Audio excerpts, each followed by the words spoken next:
Mr. Riggleman? Okay. Good morning, everyone. What are we giving away here? Are we feeding everybody? City Manager Jansen. Wow. This is wonderful to see so much interest in what's going on in our fabulous city. Our council members welcome you, our staff and our city manager and his team welcome you, and it's lovely. So I'm going to ask the marshals, guard the doors. Keep them here for us. Anyway, the April 17th, 2024 meeting of the City Council is called to order. This meeting has been properly noticed and posted in compliance with the open meeting law. These proceedings are being video recorded as well as presented live on KCLV Cable Channel 2. You may also watch this meeting live on Apple TV, Roku, Amazon Fire TV on the Go Vegas app. The City Council meeting, as well as all other KCLV programming, may be viewed on the internet at www.kclv.tv/live. The proceedings will be rebroadcast on KCLV Channel 2 and the web, the Wednesday of the meeting at 8 p.m., Friday at 4 a.m., Saturday at 7 p.m., Sunday at 7 a.m., and the following Monday at 5 p.m. This building is protected by state-of-the-art fire detection and suppression sprinkler systems. If alarms should activate today during the meeting, please evacuate using the exit, the back of the chambers, go out to the mezzanine, proceed out the double doors to the terrace, and go down the back staircase. For anyone who has difficulty with stairs, please check with a marshal or fire official for assistance. And once outside, assemble on the northeast corner across the street from City Hall at Lewis and First Streets. Employees wearing our safety vests or city marshals will inform you when it's safe to re-enter our building. For public comment related to items on the agenda, citizen participation in public hearing items, we have available a speaker card which you may complete and submit to our city clerk up front. Cards are available in the clerk's office or at the rear of these chambers. However, if you do not submit a card, it doesn't prevent you from speaking under public comment, citizen participation, or specified public hearing items. If anyone's present today who has need for hearing impaired equipment, please come forward and see our clerk's staff. And if you parked in the parking garage across the street, a self-validation machine is located in the foyer between the council chambers and the security desk you walk through to enter our chambers. You must have your ticket with you to use the machine. However, if you don't have your ticket, just see security personnel when exiting for a validation coupon. Before we proceed with our agenda, would everyone please rise for the invocation given this morning by wonderful Pastor David Denby, Mountain View Presbyterian Church, and remain standing for our Pledge of Allegiance. And thank you. Good morning. Madam Mayor, council members, distinguished guests, good morning to you.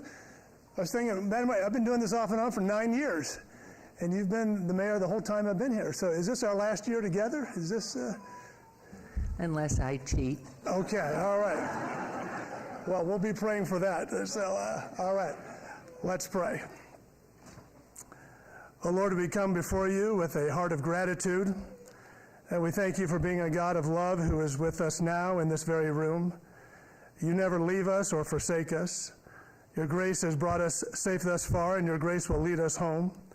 We thank you for making each of us in this room, every person we meet, every citizen of this city, in your own image and with dignity and infinite worth. We thank you for the calling you have given every one of us to be good stewards of your creation, to love our neighbors as ourselves. Thank you, God, today for these your servants, our mayor, our city staff, our city council members, our first responders, and all those who work in Las Vegas to make our great city the place we are proud to call home. I give thanks for our city council and all the way of service they have chosen to take up on our behalf of all of us here. We all come to this room today as unique human beings, carrying burdens, carrying joy and hope, trusting you alone can hold us together, O Lord, in your love and peace. Help us, Lord, to trust you more More than our fears and our wounds and even our accomplishments, may we lean on your everlasting arms today. We pray we would have the eyes to see our lives are all connected and how our common good is upheld when we listen and respond to those most vulnerable among us.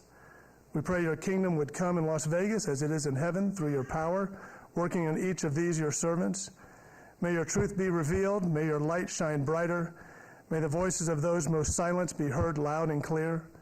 Defend their cause, O God, through this governing body today. We pray for wisdom, for strength, for courage to do what is right and good for all citizens. May we put the interests of others above our own, and may we act with love for the common good. May we be good neighbors, recognizing your image in every person here, in the name of the one whose perfect love sets us free from all our fears. Amen. Amen. Thank you.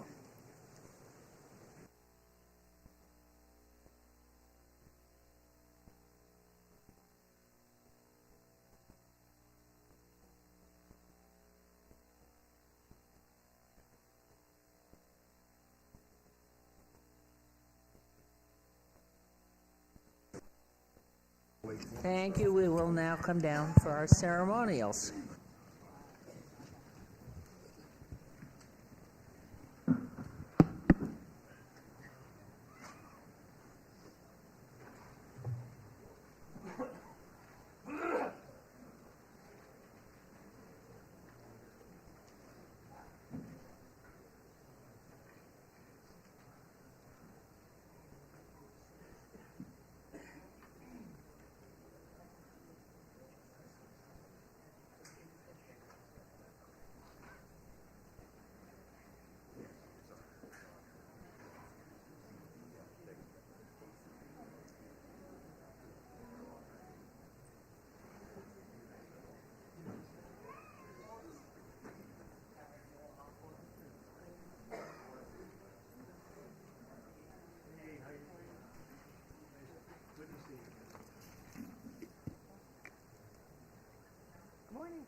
It's Am all I right. holding We're here. everything No. I'm always catching.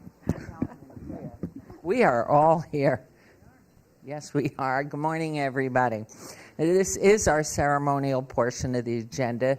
And for our first item, I want to invite our Las Vegas Fire and Rescue Chief or Representative Assistant Chief Sherry Shoup, right here.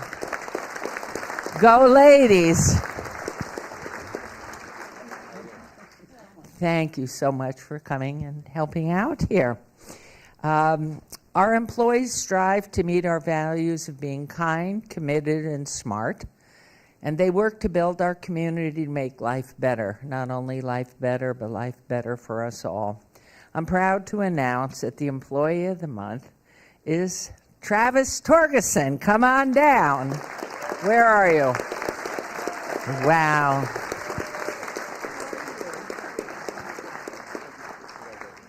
Are we proud of you? Thank you. I heard we lost a vehicle this morning that was taken to North Las Vegas. They may not have it. No. Did we get it back? They did, but it's been damaged, so it'll be out of service. Oh, my. Oh, yay for our first responders and for law enforcement. We are so lucky to live here.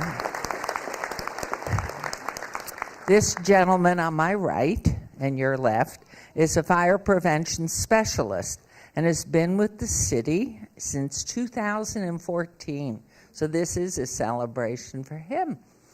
10 years, decade. All under you. Lucky guy.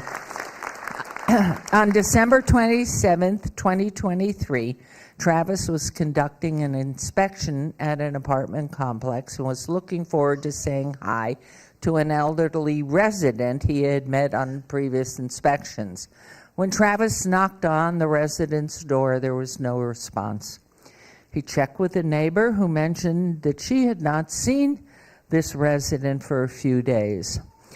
Travis knew something might be awry, and he returned to the resident's door, knocking several times, and then he heard a faint sound from the apartment and contacted fire dispatch.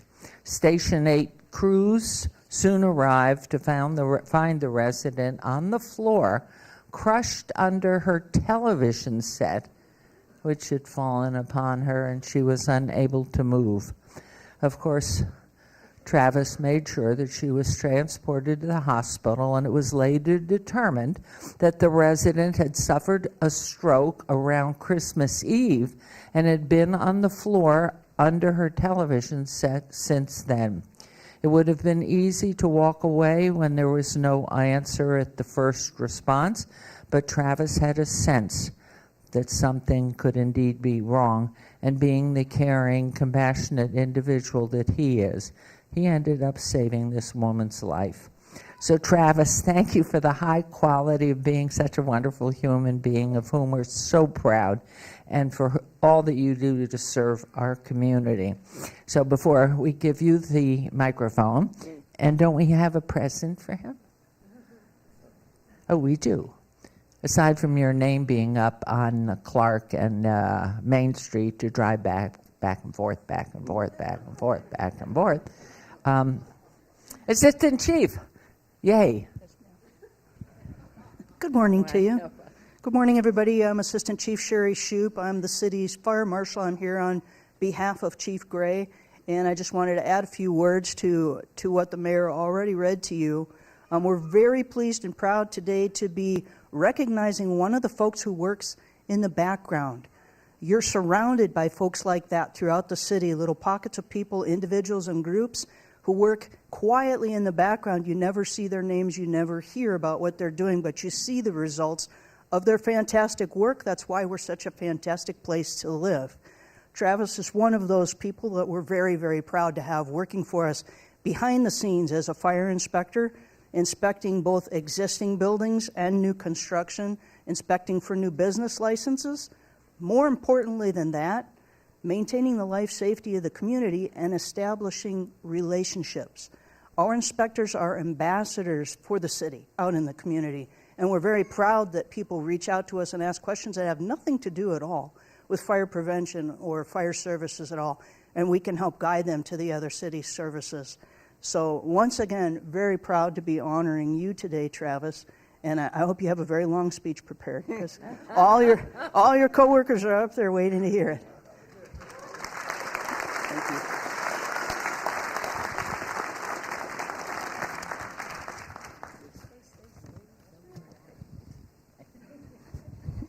I'll go with you.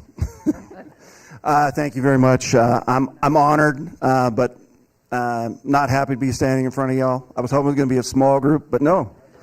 That's to be the biggest one ever. So thanks for that. But yeah, I'd rather be out there, but here we are. In fact, one of the nice things that you get along with this award is a free administrative day off. And I asked Deputy Fire Marshal Rozier if he'd mind if I took that today, but he said no. But I'm blessed to be a part of Las Vegas Fire and Rescue family, and I work with an incredible group of in fire prevention that are dedicated to making Las Vegas a safer community, and honored to be a part of that. This is what we do every day, and just happen to be in the right place at the right time. Really glad that the crews were able to get to her in time, and want to thank Captain Velasquez, one of the hardest working guys in the department. He's him and the crew of Engine 8 that responded that day, Engineer Dieter Stiebel, firefighter paramedic Jacob Shannon, a couple of firefighters that have since been promoted. Randy Webb, he was promoted to engineer, and now Ryan Cantwell has been promoted to captain. So congratulations to both of them. Thank you for what you do.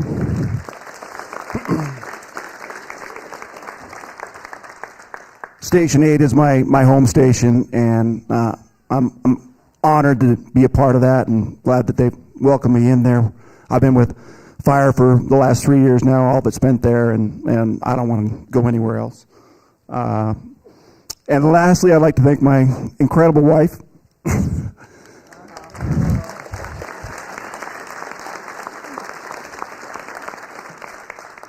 She's a superstar, and she makes me a better person. So thank you. Beautiful. How many years married? How many years together? Okay. We've been together for 13 years. Together for 13 years. Please stand up, because without you, it doesn't work. Congratulations. I know. It's wonderful because I could hear him choke up right here. And so it's a tribute, and you're lucky to have someone to share your life with that really hits you deeply like that. But anyway, what did this thing say? Would you please read it, Mayor Pro Tem? This is the Employee of the Month, Travis Torgerson, April of 2024. It's a picture of Las Vegas City Hall, and right outside there'll be a picture. Your face will be right on it. So everyone who drives by City Hall will see your face for an entire month. So congratulations. And I've asked our city public information officer to make that sign bigger. So it probably can't happen in time, but anyway, we're so grateful to you. Everybody, fire and rescue, please stand up. Let's come. They're in back. Well, all of you. City, look at that. Your photo, there it is. Look at that. Business license. Those are my business license associates. Love you guys. Boy, are you tough. He has juice, and that's what we love. You are an important guy, and congratulations, lovely wife. And so, picture in front. Let's go up here and under the sign. Do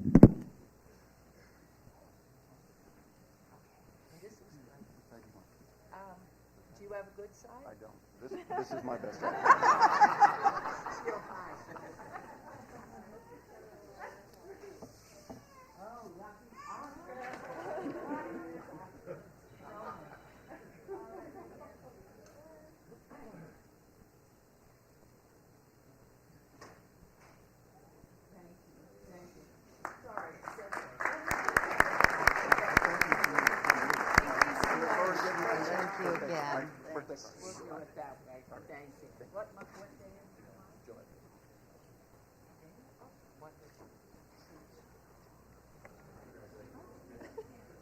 Wow. Okay.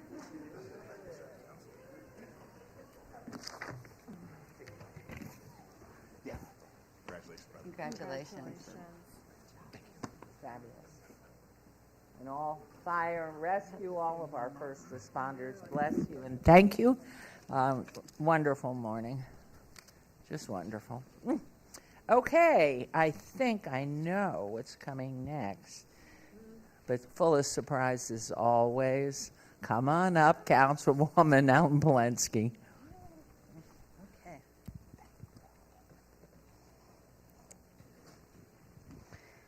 In 2013, 2 Air Force veterans set out to help local veterans suffering from PTSD, anxiety, and depression. Recognizing the dire need to address the high suicide rates of veterans in Nevada, Forgotten Not Gone was born. For the past 11 years, founders Peter and Kelly Guidry, will you two please come up?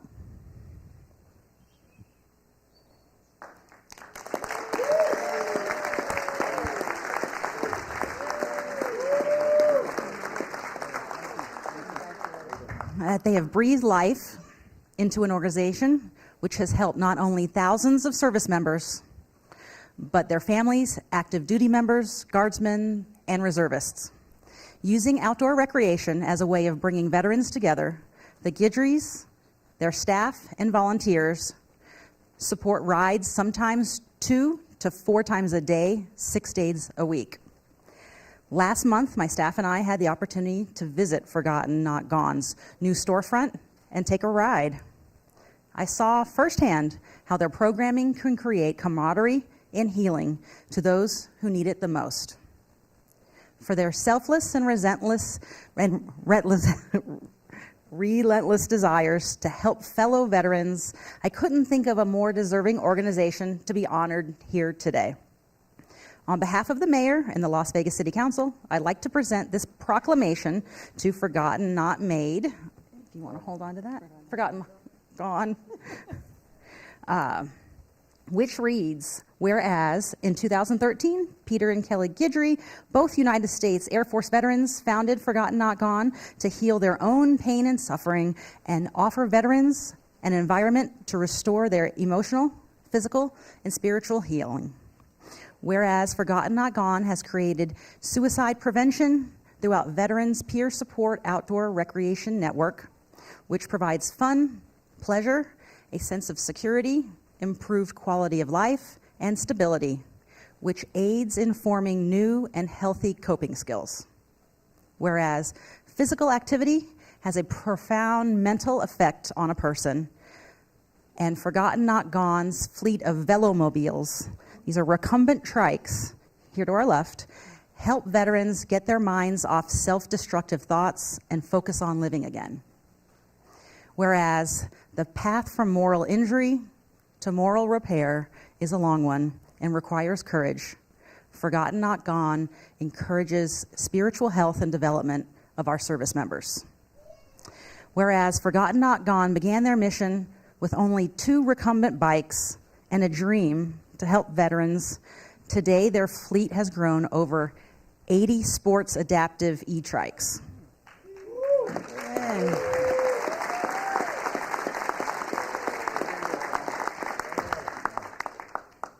To date, Forgotten Not Gone's program has provided hope and support to over 10,000 veterans in Southern Nevada.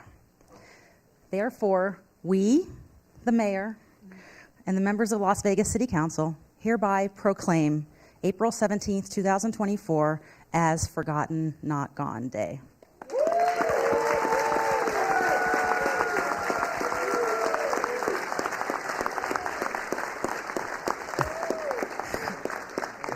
I'd like to give them both the opportunity to speak. Kelly, which one? Peter? Peter, go first. All right, thank you guys, everybody, for your time today. Salute to all the veteran Trike Brigade members here today. Thank you guys for all your time. Forgotten Not Gone started in 2013. We're dealing with suicide ideation. And from that point to where we're at today, we had to work on our mind, body, and spirit connection. So I just want to read 1 Corinthians 12:14, which is why we're all here today. For the body is not one member but many. If the foot shall say, because I am not the hand, I am not of the body, is there therefore not of the body? If the ear shall say, because I am not the eye, I am not of the body, is therefore not of the body? If the whole body were an eye, where were the hearing? If the whole were hearing, where were the smelling? But now have God set the members, every one of them, in the body as have pleased him. And if they were all members, where were the body? But now are they many members, yet but one body. And the eye cannot say unto the hand, I have no need of thee, nor again the head to the feet, I have no need of you. Nay, much more, those members of the body which seem to be more feeble are necessary. And those members of the body which we think less honorable, upon those we bestow more abundant honor. And because our comely parts have more abundant comeliness, for our comely parts have no need, but God hath tempered the body together, having given more honor to that which lacked, that there should be in no schism in the body, but that the members should have the same care for one another. And whether one member suffer, all the members suffer with it, or one member be honored, all the members rejoice with it.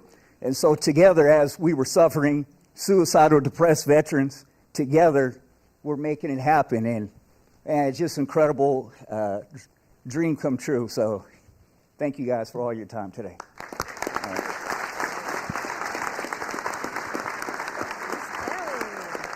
Thank you guys so much. So what Peter just read means so much to us, and I'd like to say thank you to every green shirt in here, all the members of our body that you see. Each and every last one of these people have touched our lives in such a profound way. Some go back 27 years. They're like my family, and even the new people that we've met mean so much to us. So thank you guys for coming out today. They are truly an extension of Forgot Not Gone and why we do what we do.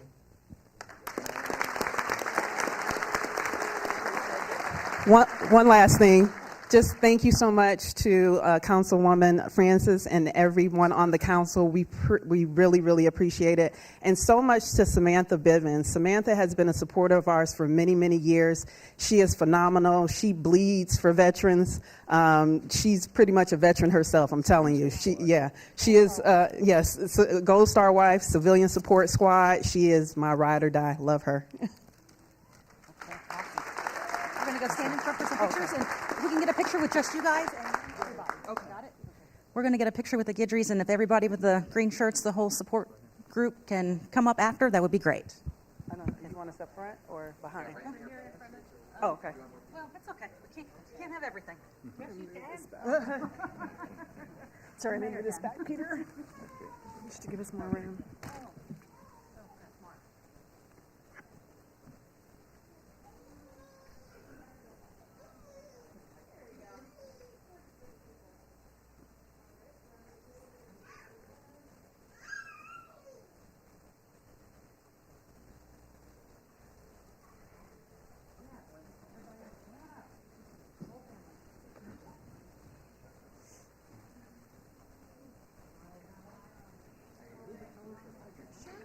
As long as we can see you. Absolutely.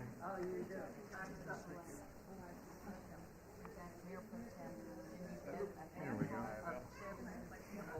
Hello, good to see you too, bro. How you doing?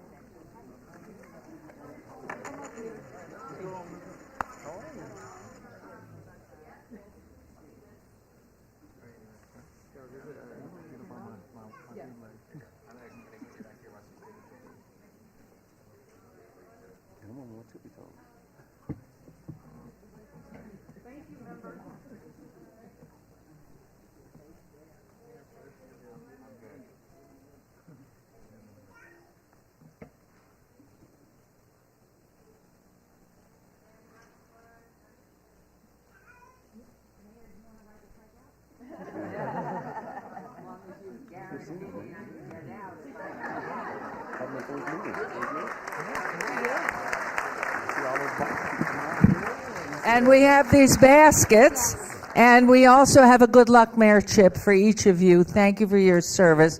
Thank you for your strength. Thank you for all that you have been doing to help each other get through these days and years.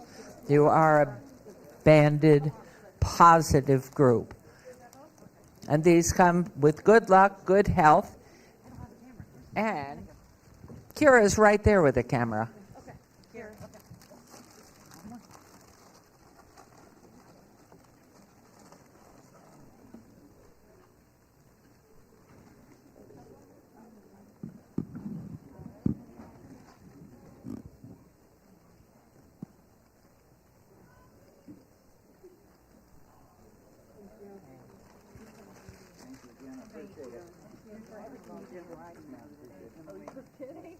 We have video of her. She had a blast. She's the horse.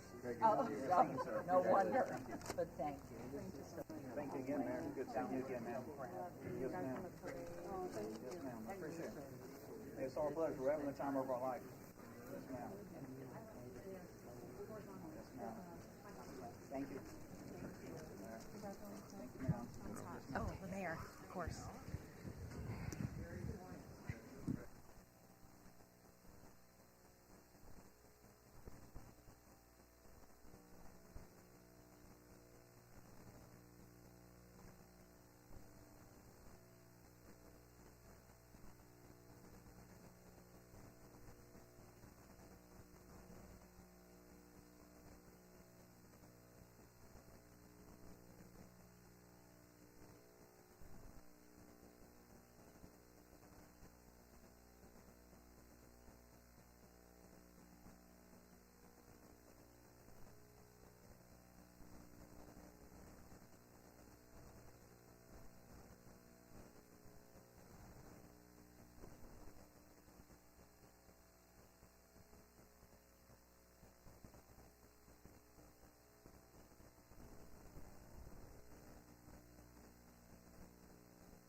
Okay, everyone.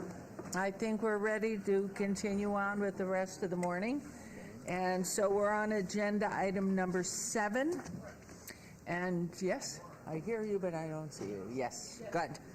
Okay, this is public comment during this portion of the agenda. Must be limited to matters on the agenda for action.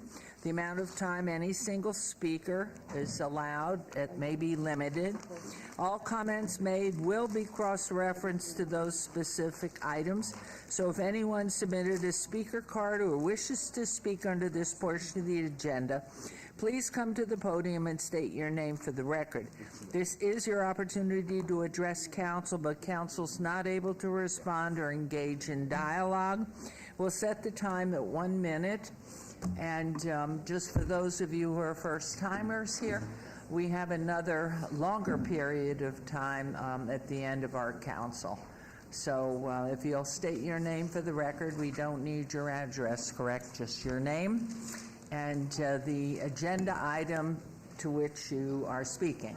So good morning, and who's older? By a lot. Out of respect, you get the first. Thank you, Mayor, and thank you, members of the council. First, I want to thank you, Mayor, for all your years of service. It's been a blessing and an honor to watch the city grow under your control, so thank you very much. It's greatly appreciated. My name is Vince Saavedra, for the record. I'm the Executive Secretary-Treasurer to the Southern Nevada Building and Construction Trade Unions, representing over 30,000 working families here in Las Vegas.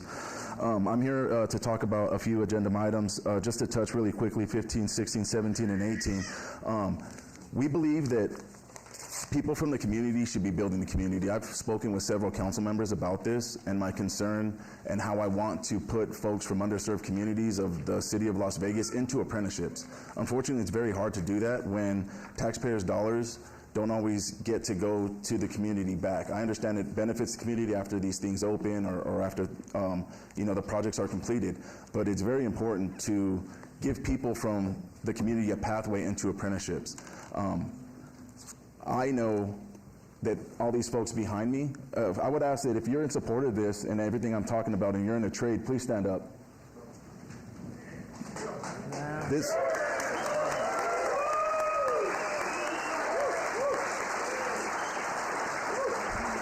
Thank you, brothers and sisters. This is the community.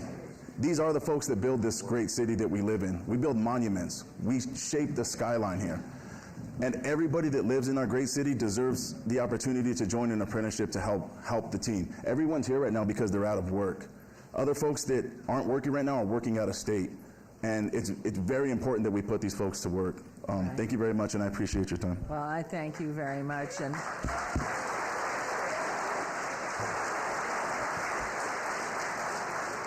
And personally, I thank you all. I thank you for your participation, for coming down here and showing your solid voice together, because while I have just announced we're not responding, I want you to know we appreciate everything that's been built, and we agree that we really feel this is a unique town, and that your apprenticeship programs are open and wonderful for our young people learning a skill. And today, for so many colleges out of reach cost-wise, but your programs are phenomenal, and we thank you very much for providing those services to our young people and trainees. So, not going to say another word. Your turn. No, I appreciate that, and I'll just kind of add to that. My name is Aaron Ibarra with Southern Nevada Building Trades. I'm here to talk about agenda item number 18. We believe any time the city is planning for construction or improvements of infrastructure, we should invest these resources into apprenticeships that help build the workforce of this city. The city has received unprecedented amounts of funding for infrastructure, yet many apprentices remain unemployed. Although we anticipate an increase in work opportunities soon, it is frustrating to see the city not leveraging its record funding to create more opportunities for residents. While the state mandates a minimum of 3% apprenticeship participation on projects, larger municipalities should go beyond this requirement and invest more into these programs that are creating generational change for many of your constituents. Apprenticeships are crucial for investing in and uplifting our local communities. Not taking advantage of these federal investments to create career pathways would be an unfortunate outcome that may have severe consequences for Las Vegas's future skilled and trained workers. So I appreciate your time. Thank you so much. Thank you.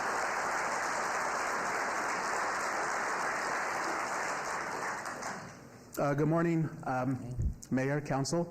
My name is Stevan Corbett. I'm currently the Interim Executive Director of the Division of Workforce with the College of Southern Nevada. And I'm here on behalf of our President, Dr. Z, to share our support for the apprenticeship program. CSN has had a relationship with CSN for more than 2 decades and serves as a school of record for the apprenticeship. Each semester, we enroll over 2,000 high school graduates, community members from the great city of Las Vegas to participate in this talent pipeline. And so I wanted to share that that is something that we're not only emotionally connected to, but excited to support and to be the school of record and to have this long-standing partnership with the Southern Nevada Building Trades, recognizing that the apprenticeship is a talent pipeline that's hundreds of years old. And as Vince has said, not only has built monuments, but how many of you have ever visited? And a lot of places that you go, there's also apprenticeship resources and opportunities and talent pipelines. So we're honored to be a partner and to share our support. Thank you. Thank you very much.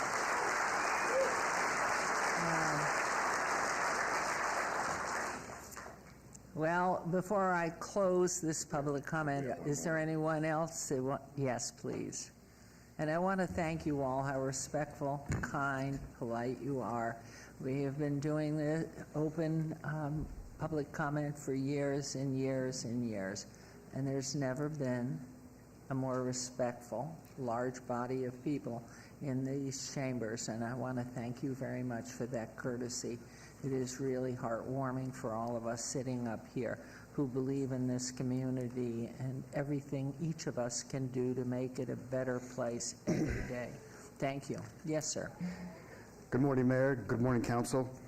My name is Ryan Jones. Amendment 18.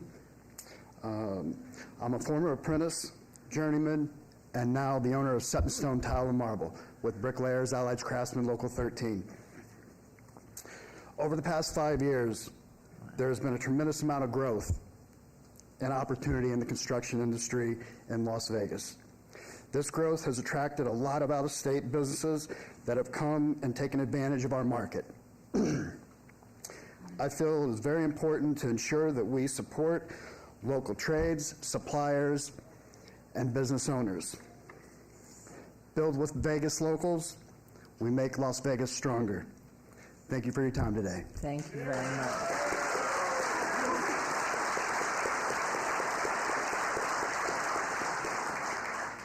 Good morning, Mayor. Good morning, Council. My name is Melissa Pender. I am a fourth-year apprentice with the Hume Frost Insulators. Awesome. I'm here on behalf of the insulators. Being an apprenticeship has given me a skill set that I need to, with on-the-job training, and it has prepared me to be able to succeed and to be able to provide for my kids as a single mom. It's given me the confidence and the ability to believe in myself, and I was able to travel, because there's no work out here.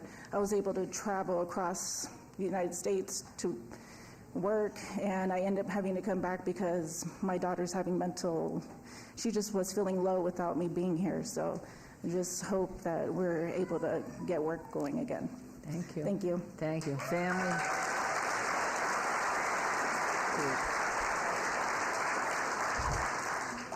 Good morning. My name is Francisco Cabrera, for the record. I am with the Carpenters, Local 1977. I'm a business representative. I'm here to address agenda number 18. I would like to request that we include provisions to hire locally, to support our community economically, to create jobs, provide opportunities for skill development and training for our Nevada locals. I would also like to request that we include provisions to increase the apprenticeship requirements. Local tax dollars are funding these projects, so it only makes sense to have local apprenticeships, our local workforce and our taxpayers building these projects. These are prevailing wages, and they should go to our local Nevadans. The Carpenters currently have implemented a Career Connections program into CCSD. We are in 14 schools. We are training these young adults in high school to be job ready as soon as they graduate high school and go straight out into the field. I mean, we're creating these great opportunities for these students. I mean, straight out of high school and start your career at 18, 17 years old is a great opportunity for them. Thank you. And by increasing this, the apprenticeship requirement, I mean, it would just be a great thing for our locals and for our young youth here in Clark County. Thank you. Thank you. Thank you.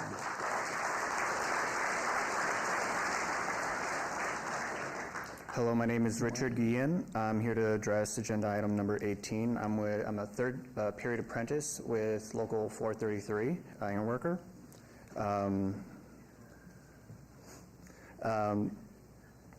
I just want to say thank you for allowing us to speak about our concerns with the city that we call home.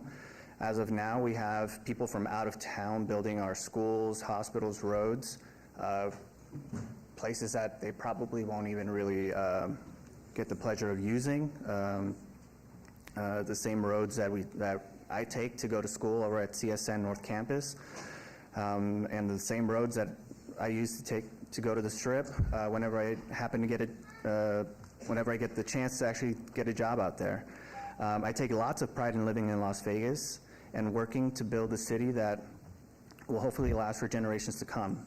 I ask that you help allocate these jobs, or at least giving us a fighting chance to actually get these jobs, to help build the schools that our children will be in, and Thank you. Thank you. And thank you.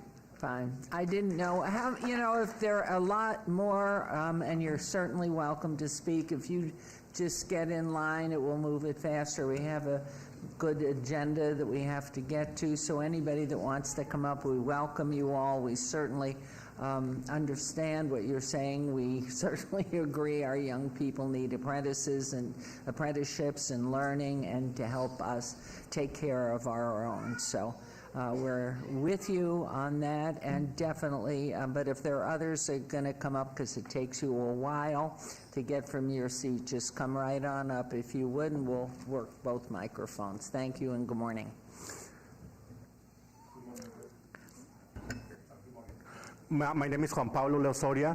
I just want to share my story about how important is an apprenticeship program. I joined the apprenticeship program for Local 797 in 1998. I was just talking to some of our apprentices that are right here, and they were born after 2000. And after almost 25 years of being a union member, become a journeyman, I'm also the vice president for my union. Wow. And apprenticeship program has not just given me a job, but opportunity in life to shine and to reach the American dream. Thank you very much. Thank you. Thank you. And yes, please, let's keep going. Thank you. If you'll just spread out along the mics here, and then we'll just keep moving through. Thank you. And when you hear the first beep on there, that means you have 15 seconds left. So I was allowing our first speakers a little longer because I didn't realize you were just coming. And we appreciate it that you've taken the time, and certainly appreciate our apprentice programs, because life is about opportunity and skills. So please, sir. Good morning. My name is Lamar Jones. I'm representing the International Brotherhood of Electrical Workers, Local Union 357. Just want to say we truly appreciate your consideration for having us involved in any of the projects you have coming up. We have over 200 apprentices at this time out of work. We're looking to fill those jobs and positions for these people to get back to work as soon as possible. We also take our applications. We have our apprenticeship director here, and he can speak on some of that if he would like to. But I just want to give you my testimony as far as growing up off of Martin Luther King and Carey. I didn't have too many opportunities. Definitely wasn't the school guy. I was a guy you didn't want to see coming most of the time. But I had an opportunity to get in here and get into the IBW, changed my whole life. It's made, make a great living, send my kids to private school because of the IBW and the training that they gave to me. So just want to say thank you for the opportunity. Thank you for your comments. Yes, sir. Yes, sir. This slide. You go ahead, please. Hello, my name is Angel Arteaga. I'm a class of 2023, and I have a ton of friends at home waiting for an opportunity to work. That's all they're looking for, an opportunity to grow their skills and, to get money, to spend money in their own city. Wonderful. Thank you. Thank you. Yes, sir. Good morning. Good morning. My name is Tom Crabtree. I'm a retired iron worker out of Local 433. And Agenda 18. When you look at this beautiful building that we're in right now, 25 or 6 years ago, and I forget exactly how many, but I helped build this. I was part of this. 13 years. And when you look at the work and the construction that we're going to do in this town with federal or government fundings, we need to support the people that live in this town, not out-of-staters, whatever. I'm kind of deviating from what I wrote down, but thank you for your time. The unions we have, as are the police, the teachers, the firefighters. They are all trained professionals, and the people that belong to the trade unions are also trained professionals. And bingo, that's what we got. They're here to do the job. Thank you. Yeah. Thank you. Yes, sir. Good morning, Mayor and Council. My name is Bob Horton. I'm with the Union Iron Workers 433. I'm the business agent here in Las Vegas. The prevailing wage system was put in place to protect the people that put money back into our local economy. But it has no teeth, the way it's set up right now. Right now, I've got a contractor down here. He is currently working on another project from Utah. The year before last, he was living $70,000 in mislabeled wages. This year, it's not approved yet. It's going to be over 100 for 2023. They are not paying the people what they're supposed to be paying. And without that PLA, we're not going to be able to do anything with it. So I urge you to get back to the community and let's get this through and get our local people working and local contractors. Thank you. Thank you. Okay, please. Yes, sir. How you doing, Mayor Goodman, City Council members? It's an honor and a pleasure to be here speaking to you today. I'm from the 433. The apprenticeship program changed my life. As I joined the apprenticeship program, my wife was diagnosed with multiple sclerosis, and I was, with the benefits that I had and the opportunities that the union gave me, I've been able to have really great treatment for her. I want to thank you guys for considering all of us here to keep us working in town so that we can get our hours and keep our insurance and our benefits running. Thank you so much, Mayor Goodman, City Council members. Thank you. Thank you. Yes, ma'am. Minute. Pardon? Good morning, Mayor. Sorry, sir. Could you come back and give us, did you mention your name? I'm sorry. Yes, ma'am. Chris Lund. Thank you. So sorry. Thank you. Yes, ma'am. I don't remember. Christopher Lund. Thank you. Thank you, ma'am. Thanks. Yes, ma'am. Good morning, mayors and members of the council. My name is Rosalia Martinez. I am with Make the Road Nevada. I'm an outreach organizer. We're just here supporting our brothers and sisters, our families, our neighbors here. But I just want to touch on prioritizing local workforce development initiatives to promote economic growth, equity, and inclusivity in our communities. And this is what we are urging you guys today, to develop our neighbors, our community here, and we're just fighting for each other and for everybody here. Thank you so much. Appreciate it. Yes, sir. My name is Forrest Darby. I'm a retired member of IBW Local 357, and I would like to say something about the retirement program. Not only do the unions provide very good work, good wages, they also provide great retirements. A non-union person basically works till he steps in the grave. A union person at a certain age, not very old, either between 50 and 55, can retire with a very good retirement and live a good life. And I'm internally grateful for my union and my union representation. Thank you. Thank you so much. Good morning. Madam Mayor, good morning, members of the council. My name is Guillermo Barajona, State Program Director with Democracy for All Nevada. We're here in support of the Southern Nevada Building Trades Union and their call to action today. Thank you so much for your time. Thank you for coming down. Greg Esposito representing the Plumbers and Pipefitters Local 525. All right, so you, Mayor, you agreed with a lot of things being said, the value of apprenticeships, the value of the workers that build this city. So what's the next step? You guys have three things available to you. The first, putting apprenticeship requirements and local hire requirements and responsible contractor policies in your bid documents. Instruct your city manager to instruct the Public Works Department to put standards in the bid documents that put quality people on these jobs, apprentices on these jobs. Second, beef up your contract compliance. Beef up your investigators. There are people on public works projects not getting paid the proper wage, being misclassified as independent contractors when they shouldn't be.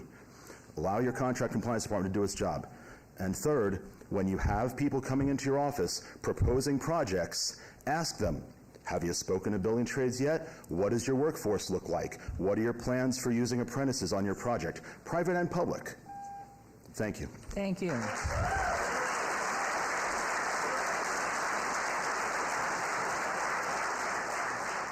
Okay, last call here. Anyone else would like to make comment this morning to council and to us? Again, I want to thank you all. You've been most courteous. Everybody that spoke very articulately and communicated very well. And for me, it is all about family and being able to take care of everyone in our community, especially those who make this home. So thank you all. Thank you for your respect to the council and our staff who work every day because they love this city as much as you do.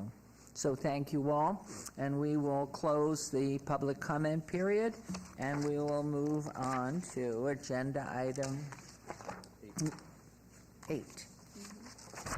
Okay, for possible action, any items from the 9:30 session that the council staff and/or applicant wish to be stricken, tabled, withdrawn, or held in abeyance to a future meeting may be brought forward and acted upon at this time. Mayor Pro Tem Knudsen, please. Madam Mayor, I have 5 items to read. Item 42, 23-0675, DIR1, applicant owner is Century Communities of Nevada for the Second Amendment of the Fifth Amendment and reinstatement of the Sky Canyon Development Agreement to amend Exhibit L. There's an abeyance request by the applicant until the May 15th, 2024 City Council meeting. Item 43 is 23-0676, DIR1, applicant owner is Century Communities of Nevada, LLC, for the First Amendment of the Second Amended and restated Sky Canyon Parks Agreement. There's an abeyance request by the applicant until the May 15th, 2024 City Council meeting. Item 44A through 44B, 23-0629 SUP1 and SDR1. Applicant owner is IHC Health Services on an appeal of the denial by the Planning Commission at 510 South Rampart. There's an abeyance request by the applicant until June 5th, 2024. Item 45A through 45B, 23-0645 SUP1 and SUP2. Applicant owner is Downtown Sanchez, LLC, on a .16 acres at 623 South 4th Street. There's an abeyance request by the applicant to the May 1st, 2024 City Council meeting. And item 48, 24-0006, VAR1, applicant is Juana Vizcarra, owner is Juana Vizcarra and Guadalupe Vizcarra on .46 acres at 5309 West Gowan Road. There's an abeyance request by Councilman Creer until the May 15th, 2024 City Council meeting, and that will be my motion.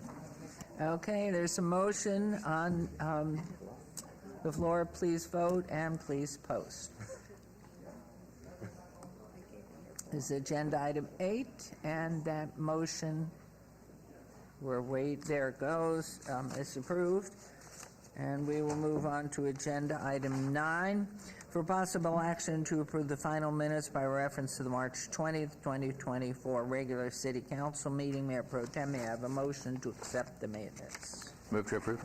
Thank you. There's a motion on agenda item 9 to accept. Please vote and please post. And that motion carries. We'll move on to agenda item 10. Items 10 through 31 on the consent agenda are considered to be routine. Recommended for approval by the departments may be enacted in one motion. Please note that the record should reflect my abstention on item 11 as it pertains to medical marijuana and one of my sons involved in the industry. I'll be voting on all other items. Mayor Pro Tem, may I have a motion on the consent agenda 10 to 31, please. Madam Mayor, move to approve the consent agenda items with the noted abstention on item number 11. Thank you. There's a motion. Please vote on the consent agenda. And that motion carries. Agenda item 32, Discussion for possible action regarding the ratification of Arcelia Barajas as Director of Neighborhood Services, $163,000 plus benefits from the general fund. And here we go. Thank you very much. Good morning, Mayor Goodman, Member City Council. Mike Jensen, City Manager, and I will tell you that today is a celebratory day for so many people that you see in the audience here, and it's a celebratory day because we are here to request your ratification of Ms. Arcelia Barajas as our new Director of Neighborhood Services. Yes.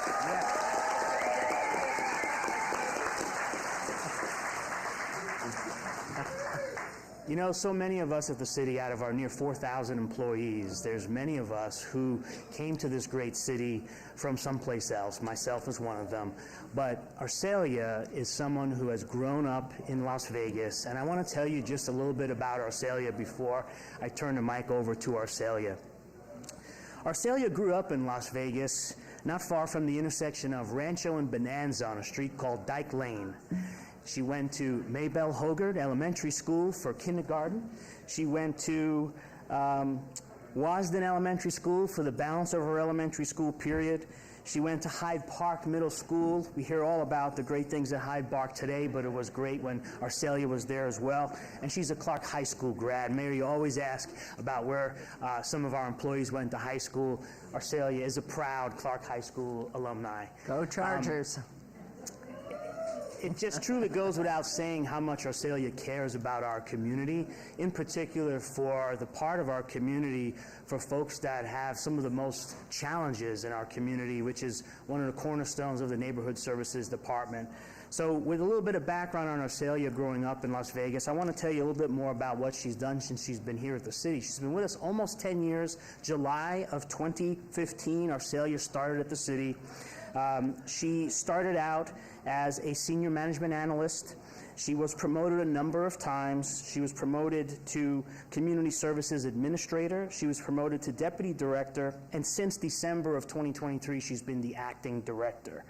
What I want to tell you is Arcelia brings to the city a unique blend of experience. Her experience is a combination of grants administration, accounting, and social services that truly makes her a great person for this position. And with that, I just want to thank you for your consideration of this ratification, and I'm going to turn it over to Arcelia. Come on up, Arcelia. Well, thank you. I just want to thank Mike and Sabra and all of the CMO team for trusting me and recommending me for this. Thank you for your words of encouragement and support through this process. Thank you, Mayor and Council. You've been wonderful and supportive, as well as all of your team members. I really appreciate you. It really is a blessing to be here before you today. I want to thank my family who's here today. Over there, my children and my husband. They're my motivation to keep going. I want to thank my team who is here. Man, it is truly an honor and a privilege to work alongside this team. They are wonderful. Their dedication and commitment to the community is unmatched, and I really am fortunate to be a part of this team. And lastly, I want to thank, I'd be remiss if I didn't thank Kathy. Kathy Thomas is here today to support me. Kathy's always been my biggest cheerleader. She has helped me, have motivated me and helped me grow here at the city. And so I'm really appreciative of her and for all of her support. So now everybody else that's here, my colleagues, thank you.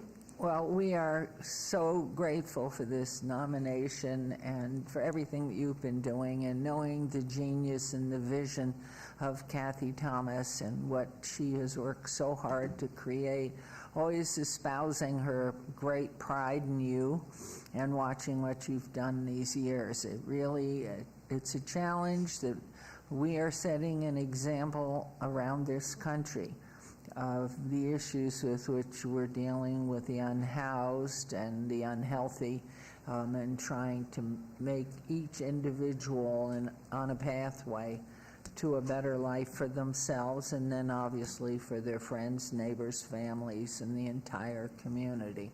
And Arcelia, you have just been exemplary, and I know Kathy and the frequent times that we spent together as this entire program was being built from square one. I remember, and I always speak to my husband's years as mayor here, where they'd open up city council and come in and to our people and come in and get services, and nobody would come. Now people come, because they're respected and treated with respect, are all of our neighborhood services, and of course the tremendous support we get through our public safety. And Mr. Hacker, thank you. It's a whole team, and you know that. And I'm sure that others will want to speak, but I think you've been so beautifully integrated into the humanity of this effort. And it's nothing but pride that you should feel in your family. If you'd raise your hand so we can see. Family, family. We have to see you. Up, maybe. That's good. Okay. Wonderful, wonderful family. I gather your husband's on the end, or is... Yeah. Okay. And I would say in the middle, that younger person, I mean, it could have been. He could have been your husband. What is he, 15? No, but thank you in making it possible, family. You're the ones that stand with her, and this is such a great time for this city. And dear Kathy, for everything that you've helped create here, you bring us a sense of great pride, and we're so glad that you're back here on this occasion. You're going to do great, and I know for this administrative group, elected group, and the future ones, you bring nothing but pride to us all. So at this point, I'm going to make the motion to approve this, but I can see fingers on the push button already. Go, Councilwoman Diaz. Thank you, Madam Mayor. I just want to congratulate Ms. Barajas on this achievement. Your department is a hot commodity amongst all of the ward offices. I know the workload is not light. I know that your staff is always in high demand, but I love the passion that it starts from you and it goes all the way through the entirety of neighborhood services. So I just think that are you sure you want to take this role? No, I'm just kidding. I'm kidding. But thank you. And where's your mini you? I don't see your mini you. You didn't bring him? Aw, I wanted to see the mini Arcelia. Okay. And thank you. Congratulations. Councilwoman Bruni.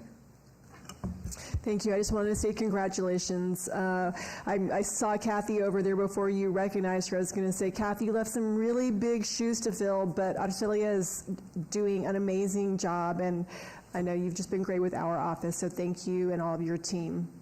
Thank you very much. Mayor Pro Tem. Thank you, Mayor. I just wanted to state that the first time we had a real conversation is right outside the Olive Conference Room, and within about 30 seconds, I automatically knew you are a leader that I would follow. So thank you for leading us. Very nice. Okay, with that, I am making a motion to approve the ratification of Arcelia Barajas as Director of Neighborhood Services. So please vote and please post. And congratulations to wonderful. Wonderful.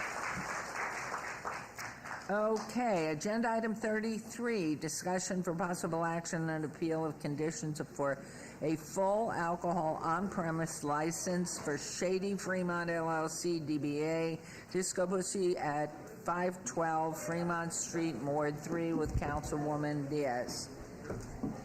Good morning, good morning. Hi, Mrs. Mayor. Good morning.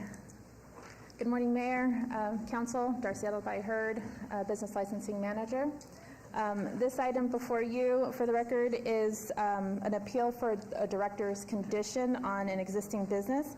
The condition on the license is prohibiting anyone under the age of 21 on the premise. The business holds both a full alcohol on-premise business license and a nightclub license.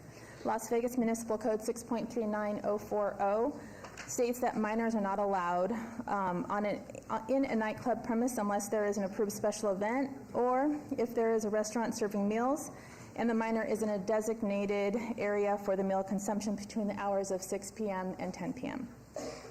The owner has applied to be an 18-plus entertainment venue hosting concerts, music, and special events without alcohol during these types of events.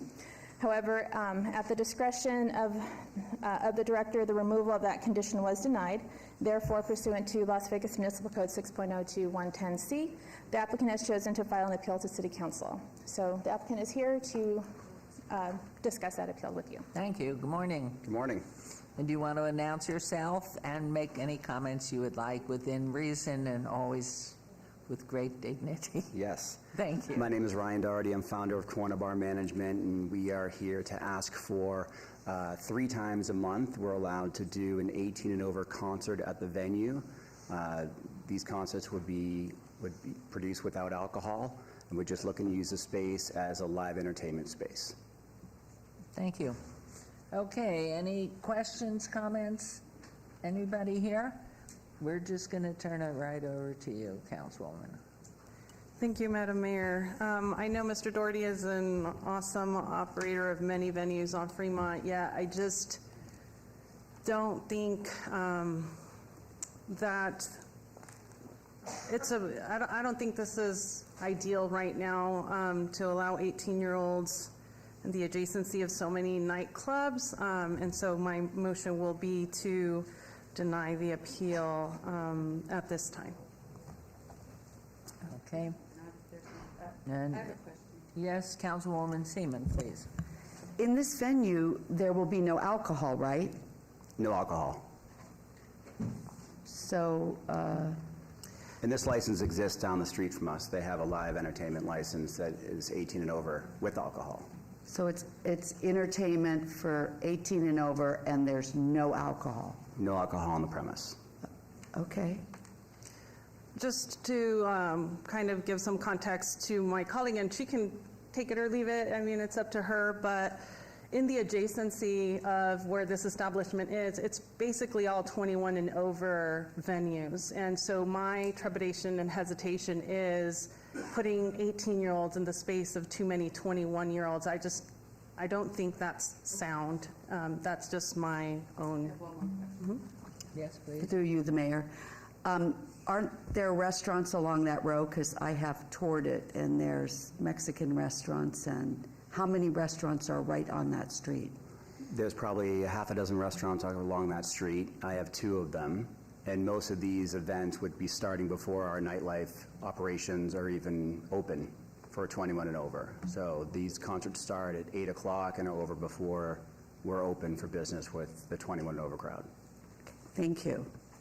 Okay, so that was your motion. So please vote, everyone. And I'm sorry, can you repeat the motion? Yes. To deny the appeal. The motion. And so if I don't want to deny it, I vote? Nay.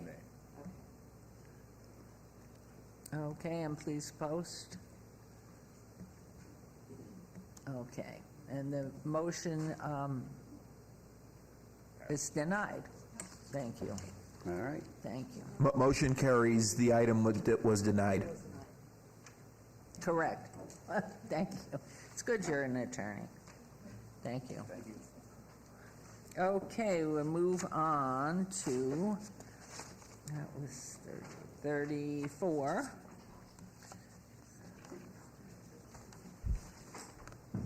Whoops. Oh, Madam Mayor, Yes. there was something that was done on consent, and I don't think the mother knows, so may I take a second? Yes, certainly. Samantha Burgess, who's working in my office in Ward 2, was ratified under consent, and I just want to thank her family for being here, and we're so happy to have her. Thank you. Thank you. Okay, agenda item 34, discussion for possible action on appeal of conditions for a full alcohol on-premise license for Substance Nightlife LLC, DBA Substance at 450 Fremont Street, Suite 270, Ward 5, Councilman Creer. Okay, good morning, Mayor and Council. Similar to the previous item, This one, this business has not yet been licensed. This business has applied for both a full alcohol on-premise license and a nightclub license. The owner is applying to be an 18-plus entertainment venue hosting concerts, music, and special events without alcohol during these types of events. This item before you is an appeal of the director's condition that would be added to the business license, which would state, this license prohibits anyone under the age of 21 on the premises. Las Vegas Municipal Code 6.39040 states that minors are not allowed in a nightclub's premise unless there is an approved special event, or if there is a restaurant serving meals and the minor is in a designated area for the consumption of meals between the hours of 6 p.m. and 10 p.m. So pursuant to Las Vegas Municipal Code 6.02110C, the applicant has chosen to file appeal to City Council. The applicants are here to discuss that. Thank you very much. Would you introduce yourselves and then make your statement if you would like? Sure.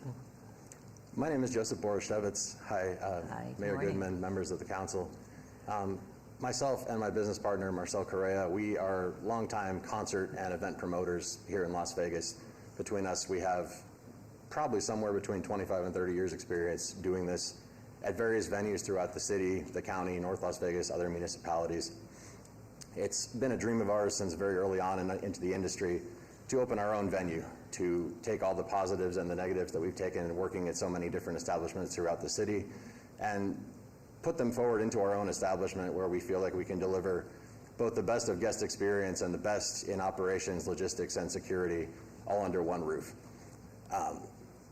We have appealed the condition of the license because, frankly, we simply are requesting to have a level playing field with some of the other businesses where we operate events currently that are under the city jurisdiction. For instance, at the Downtown Las Vegas Event Center, which is a short walk from Neonopolis where our venue is, ourselves and other promoters are hosting 18-plus events throughout the year. We do personally dozens of them. There are many other music festivals, concerts, larger events, things like that that happen all the time. Those venues are not required to have any separation of people that are 18 and people that are 21. They rely upon the security plan that was drafted ahead of time by the venue and approved by business licensing, as well as the operational team and the security and bar logistics teams to implement that plan and ensure that there's a solid alcohol control policy on hand. We've watched that happen. We've been part of those events as operators, and we've seen it work for many years. We have an exemplary safety record, and I would argue that none of our events have ever been any kind of a disturbance to the community that we serve. In addition to the Downtown Las Vegas Event Center, we also do dozens of events every year at Area 15, which is the same situation. Patrons over 18 are allowed to enter the events, but patrons 21 are only allowed to purchase or possess alcoholic beverages.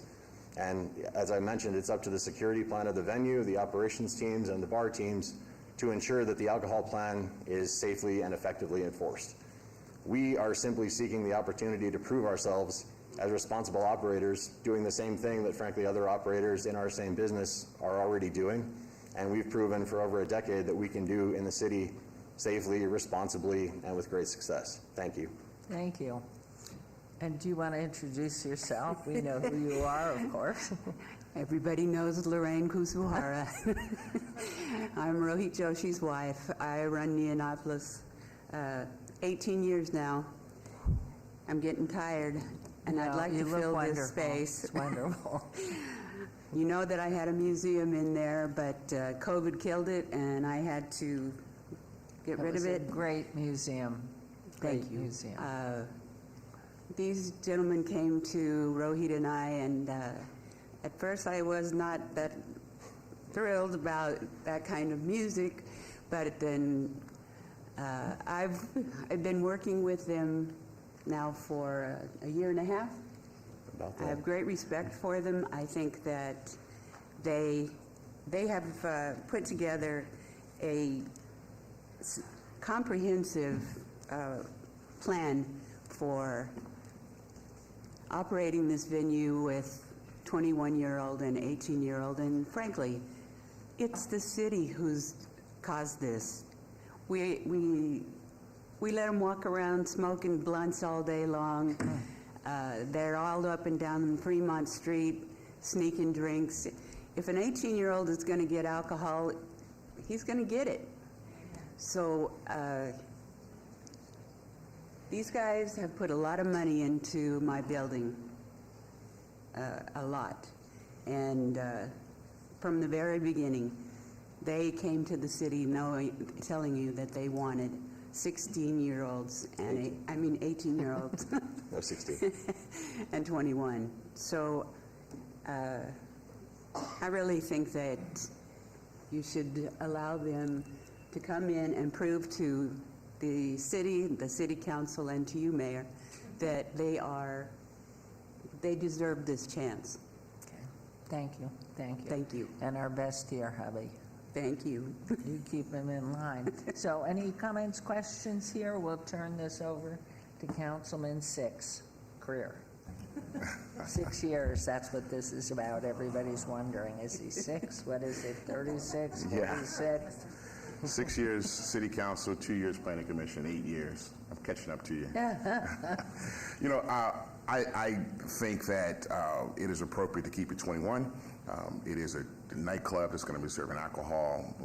Most of our nightclubs around the city that we have are 21 and over. That's just the nature of the city that we live in.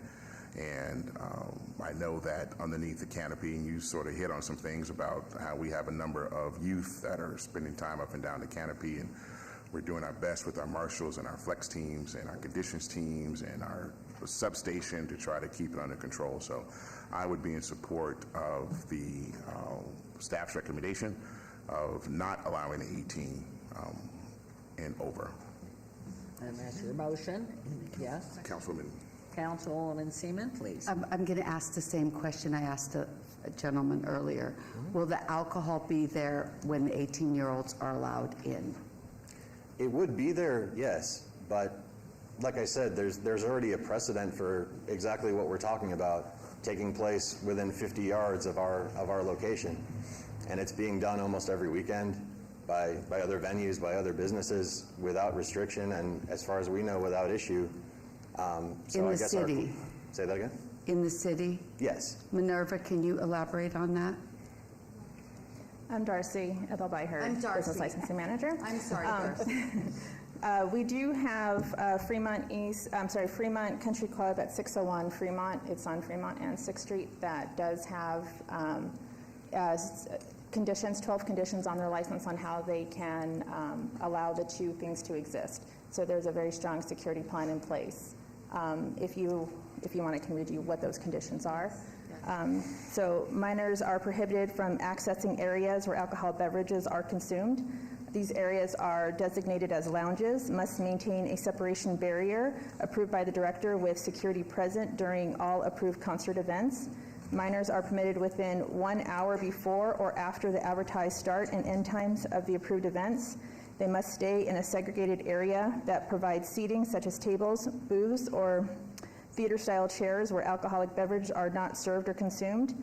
Events allowing 18-year-old patrons require approval from the director at least 30 days before advertising. The request should include details about the performer, music genre, proposed security measures, and if using a promoter, include the name and valid license number.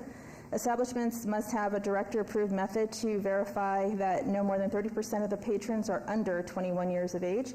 A maximum of 3 events per calendar month is allowed, excluding the first Friday of each month. Alcoholic drinks must be served in containers distinct from those used in non-alcoholic beverages. Alcoholic beverages cannot be brought into or taken out of designated lounge or bar areas of the establishment premises. Entry is restricted to ticket holders only, and re-entry after leaving the event is not permitted. No less than 2 law enforcement personnel must be present for each event with a security plan approved by the director at least 10 days before the event. And the plan should include electronic surveillance methods, bathroom security procedures, patron age identification, a plan to continuously identify underage patrons while inside the establishment, security and law enforcement stations identified on the floor plan or site plan, prevention or plan for illegal or dangerous substances from being allowed into the building, signage plan which must include the penalty or purchase or providing alcohols to minors for the penalty for consumption of the alcohol for minors and the penalty for misrepresenting the age of the minor, dress code regulations including prohibited attire or articles such as backpacks, bags, or bandanas, hours of the concert, and exit plan for minors onto the parking area. All activities must take place within the building except for ID checks, valet parking, ticket sales, and orderly patron queuing. All outdoor queuing must be monitored by security personnel and shall not allow more than 2 abreast in line located parallel to and against the wall of the establishment, and must maintain adequate pedestrian passage on the sidewalk. The director may deny any event he determines falls outside the scope of the license. These conditions violates Title VI, constitute a public nuisance, or adversely impact the enjoyment of the surrounding area. And the director or Las Vegas Metropolitan Police Department may immediately suspend any approved public performance if it violates the items of the license. May I Thank you speak very much. on Yes, that for a please. moment? And then back to Councilwoman. Yeah, I just want to make clear that we are not appealing every one of these conditions. We feel like, I would even go as far as to say the majority of them we feel are reasonable. Things such as, a solid security plan, electronic surveillance. We're going to have over 50 security cameras in our venue that are being monitored constantly, which I believe is more than any other establishment in the area that's not a casino. Different color cups for alcoholic beverages and non-alcoholic beverages. Ticket holders only. We're even open to restricting, the number of patrons in the venue that would be 18 versus 21. We can keep track of all those things. We can monitor it through data. Hiring Metro officers is something that we already do at all of our events at other venues. We also take it upon ourselves to hire emergency medical technicians. We run a tight ship. We run a safe, we run a responsible operation. The protection of both our investments and our privileged licenses is paramount to us, and we would never do anything to justify that. But at the same time, I just want to say that, like I pointed out, other venues are allowed to do this, so I'm just curious why we wouldn't be. Thank you. Thank you, and you do run a good ship. Councilwoman, you want to continue on, and back to Councilman. Sorry. So these conditions are not on this business license? No, so let me just make some clarification. The imposed condition for the license that he is applying for is the one that's saying nobody under the age of 21. If we were to move forward, we are recommending the ones that I just read would go onto that license. This is a list of conditions that was applied to Fremont Country Club about 10 years ago through City Council. That's how they're operating their business. So we're trying to mimic that because that's been working with them. And are those imposed on the venue that's behind the D that allows 21 and... I have a question, Darcy. So the Fremont is a special events facility, not a nightclub, correct? Fremont Country Club, they have a bar, I would have to double check. I believe they have the bar lounge license and a nightclub facility license with these conditions. My comment really is to compliment you on the venues you do own, operate. And my biggest concern on this is we lost 2 years of life for our young people. And the 18-year-old of today is not the same as they were in years past. And they need more time. Their decision-making, and I'm making a huge generalization. Of course, they're wonderful 18-year-olds out there. But the reality is when you're coming down to Fremont Street and to protect the whole, as well as the family behind that youth, I can't be supportive of it, and it's not you or how you operate. It is the 18-year-old of today, is not the 18-year-old of yore. So I give that back to you, Councilman, and your motion. Okay, I am going to make a motion to stand to deny the appeal. Okay, there is a motion you all heard. We're good to deny. All, please vote. And again, I have to compliment you. Sure. It doesn't mean in 5 years or so, and we see what's happening in society today.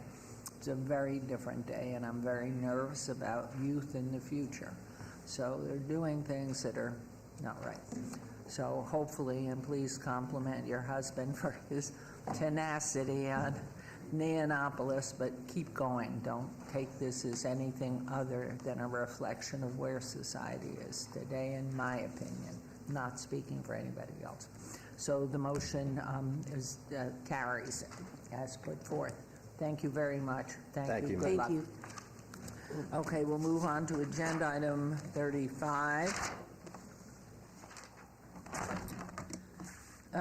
Resolution R22, 2024, public hearing, discussion for possible action regarding a resolution authorizing the issuance of medium-term general obligation limited tax bond, Series 2024A, for the purpose of acquiring, constructing, improving, and equipping street projects in an amount not to exceed $30 million, general fund transportation program, special revenue funds, reference to all awards. Good morning. Good morning, Madam Mayor, council members. I'm Susan Heltzley, Director of Finance. I'm here to answer any questions that may come up in the hearing. Okay, and does our city manager, former head of Public Works, want to make any comment about item 35? It used to be your old stomping grounds. Madam Mayor, Member City Council Mike Jensen, City Manager. As I mentioned in briefings yesterday to you and to our council, this is actually an effort that we identified last fiscal year in the FY24 CIP. It was anticipation of a lot of federal funding opportunities that having grant match dollars through this bond issuance is really going to help us leverage our dollars. Our Public Works Director, Joey Paskey, had a slide yesterday where she showed we're getting a really good rate of return on our matching dollars to federal dollars. So that's one big piece of it. And then in addition, there is a lot of limitation on how much funds is available on the RTC side. So last year we knew some of these things were to be considered, and so this $30 million bond issuance is taking advantage of room tax dollars that we get that can only be used for transportation improvements and to implement a whole variety of projects, again, that Joey went through yesterday. So I'm in full support of seeing this get to the next step. Thank you. And so any comments, questions here? And this is a public issue, so we're going to open that up. And a second, Councilwoman Diaz. Do you have something? Please. Thank you, Madam Mayor. I just want to laud our awesome and amazing team for always looking ahead at making sure that as a city we're always doing our due diligence to upkeep our infrastructure, improve. I think this is going to help our Vision Zero, which is to keep all road users safe, whether you're a pedestrian, cyclist, car driver, or just even a bus transit. We're making improvements in that.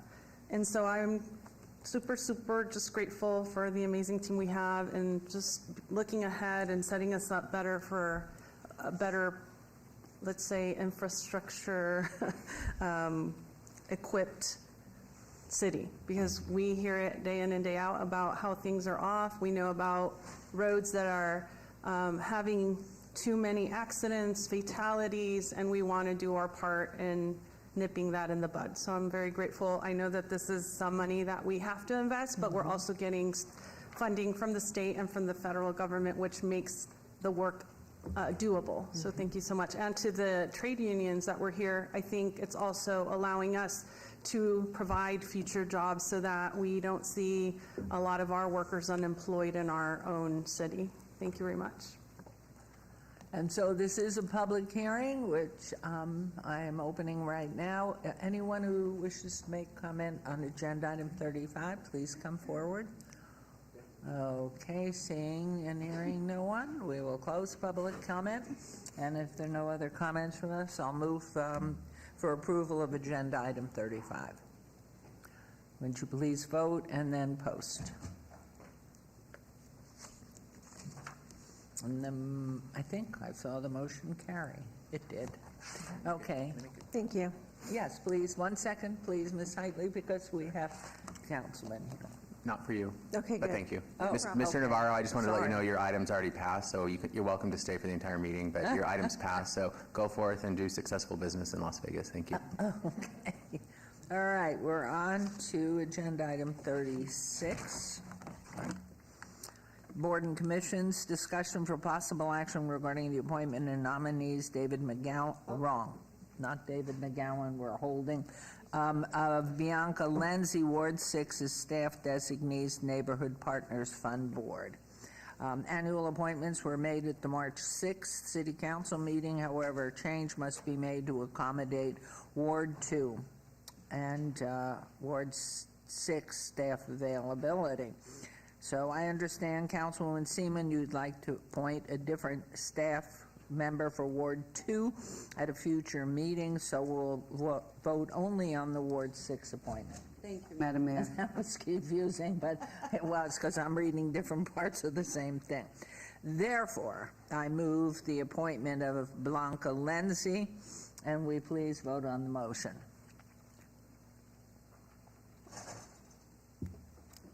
And please post.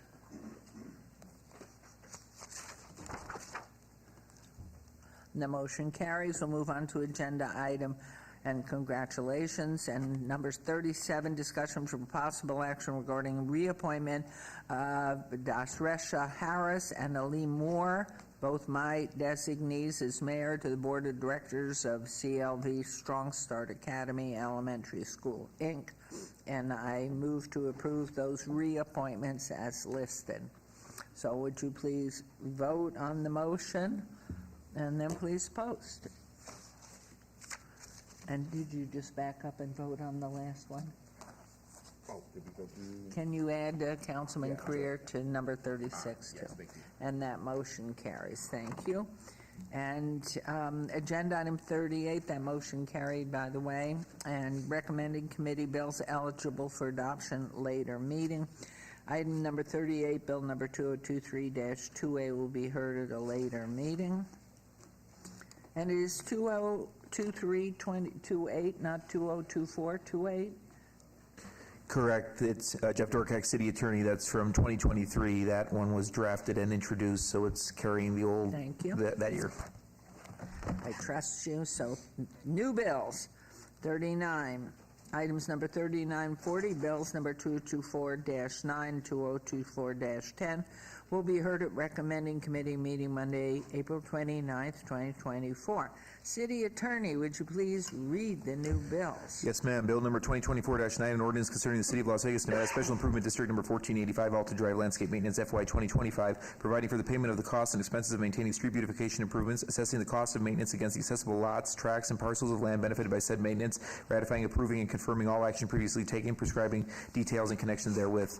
Bill number 2024-10, an ordinance concerning the City of Las Vegas, Nevada Special Improvement District number 1516, Fremont Street Maintenance District FY 2025, Las Vegas Boulevard to 8th Street, providing for the payment of the costs and expenses of a neighborhood improvement project, assessing the cost of the project against the accessible lots, tracts, and parcels of land benefited by said improvements, ratifying, approving, and confirming all action previously taken, prescribing details in connection therewith.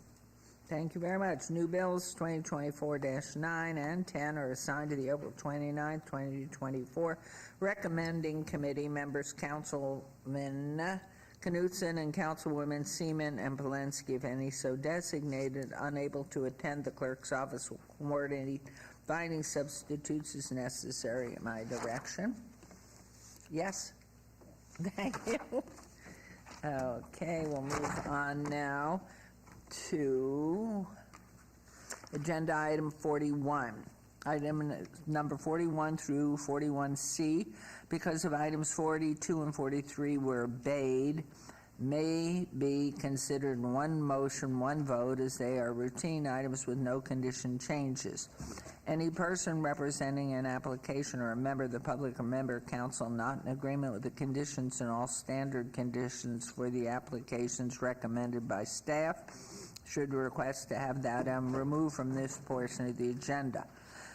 Item 41, 230616, applicant owner Harrell Plumbing and Heating, Inc. on the following land use entitlement project requests in .08 acres located on the east side of 13th Street, approximately 358 feet south of Mesquite Avenue and 13th Street, R3, medium density residential zone, Ward 5, Councilman Creer, number 41A, 230616, VR 1, to allow 0 parking spaces where 7 are required, 41B, 230616, VAR 2, to allow a 15-foot rear yard setback where 20 feet is required, and allow a 2-foot distance separation between buildings where 10 feet is required. And 41C, 230616, SDR 1, proposed 2-story, 3-unit multifamily residential development with waivers of the perimeter landscape buffer requirements. Planning Commission and staff recommend approval of all items. These are public hearings that I declare open. Anyone wishing to be heard on item 41 through 41C? Hearing and seeing none, I'll close public hearing, and Mayor Pro Tem, may I have a motion on the one motion, one vote item, please? Madam Mayor, move to approve the one motion, one vote part of the agenda. Thank you. This motion, please vote. And please post.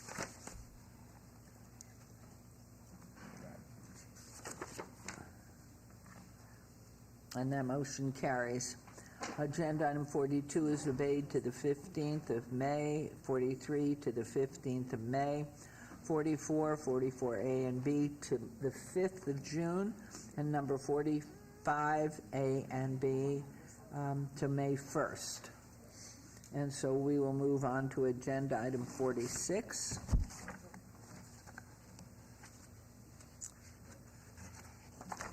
Okay.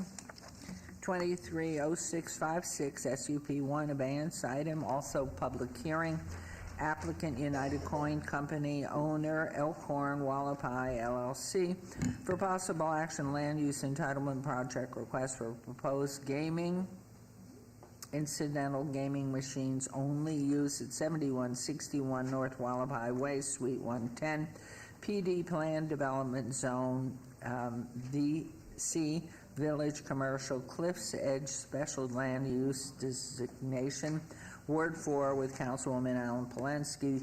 The Planning Commission and staff recommend approval. This is a public hearing which I declare open. Is the applicant or representative present? Good morning. Good morning, Mayor Goodman, members of the council. For the record, my name is Debbie Cornine. I'm the Director of Compliance for Century Gaming Technologies.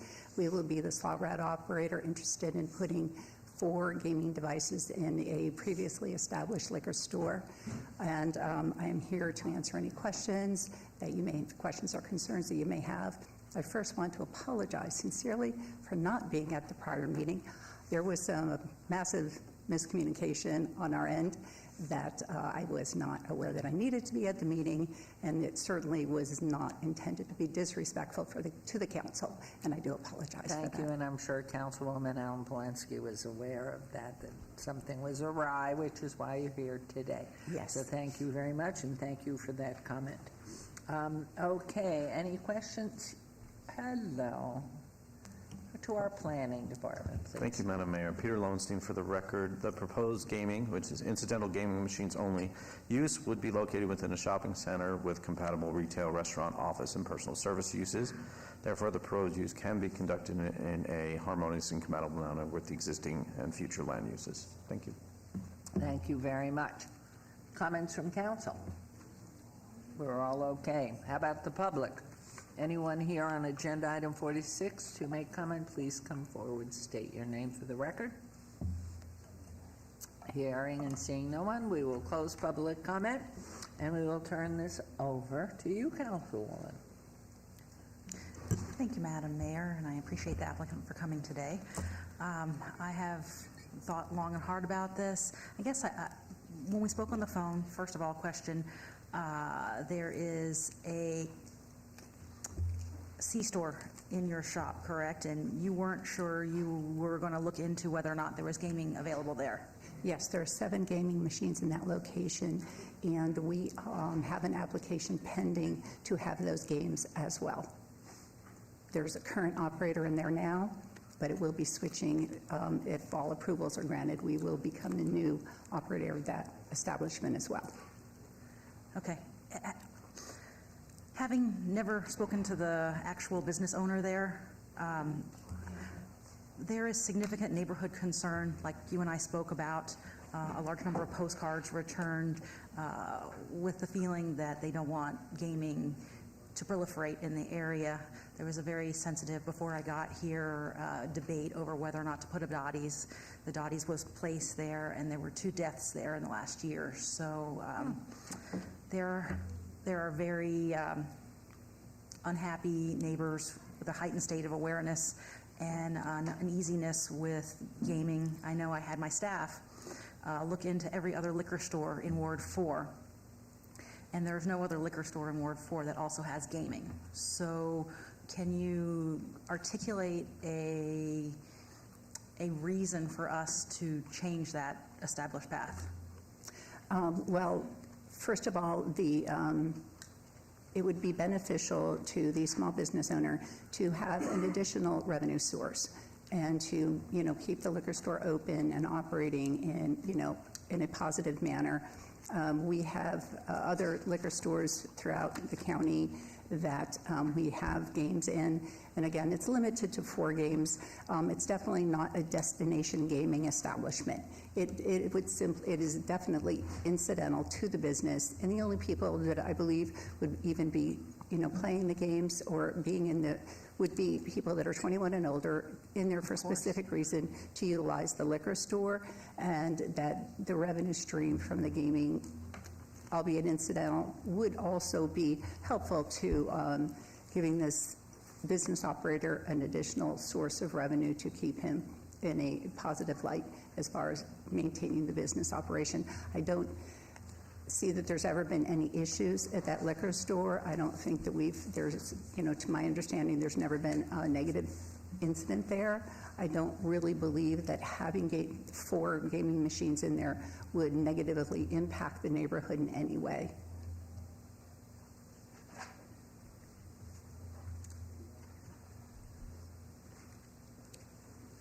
I'm definitely a pro-business. I'm a small business person myself. I understand how it will be profitable for your client, but right now I think I feel more comfortable siding with the residents who have been very vocal in the area.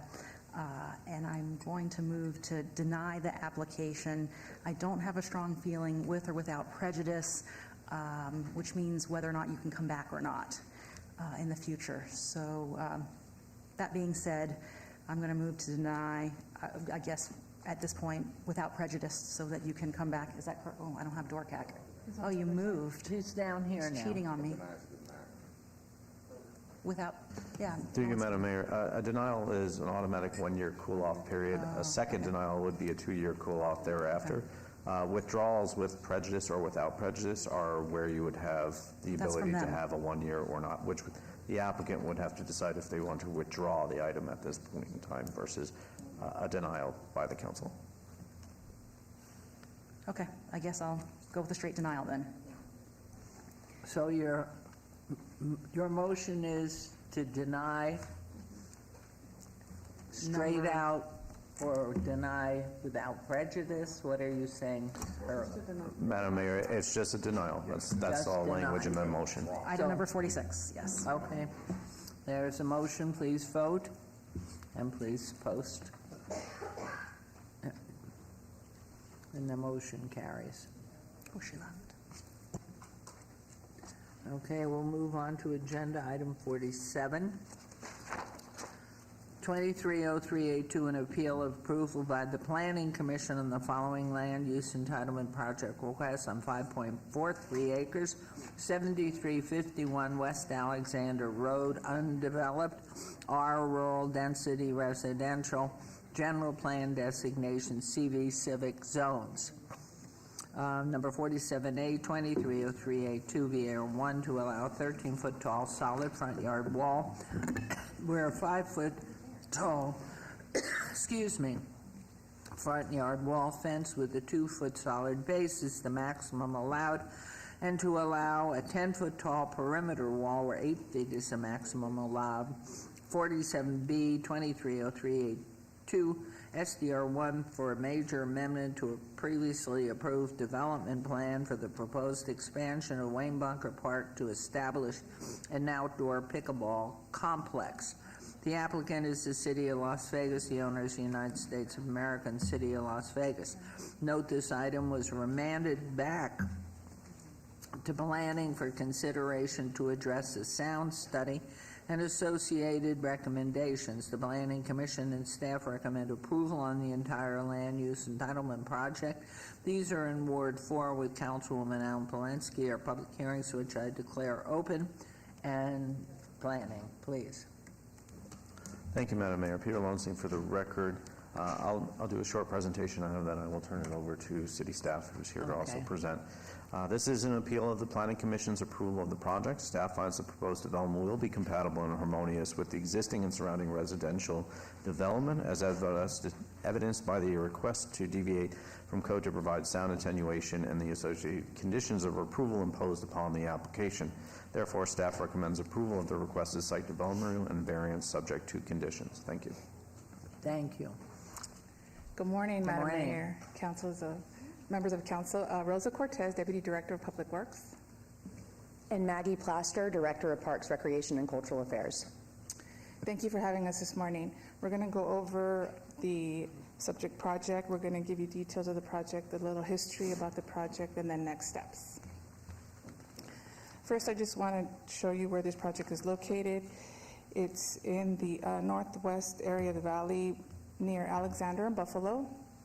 The pickleball complex itself is located on the north side of Constantinople, which is the center line of the city-county boundary.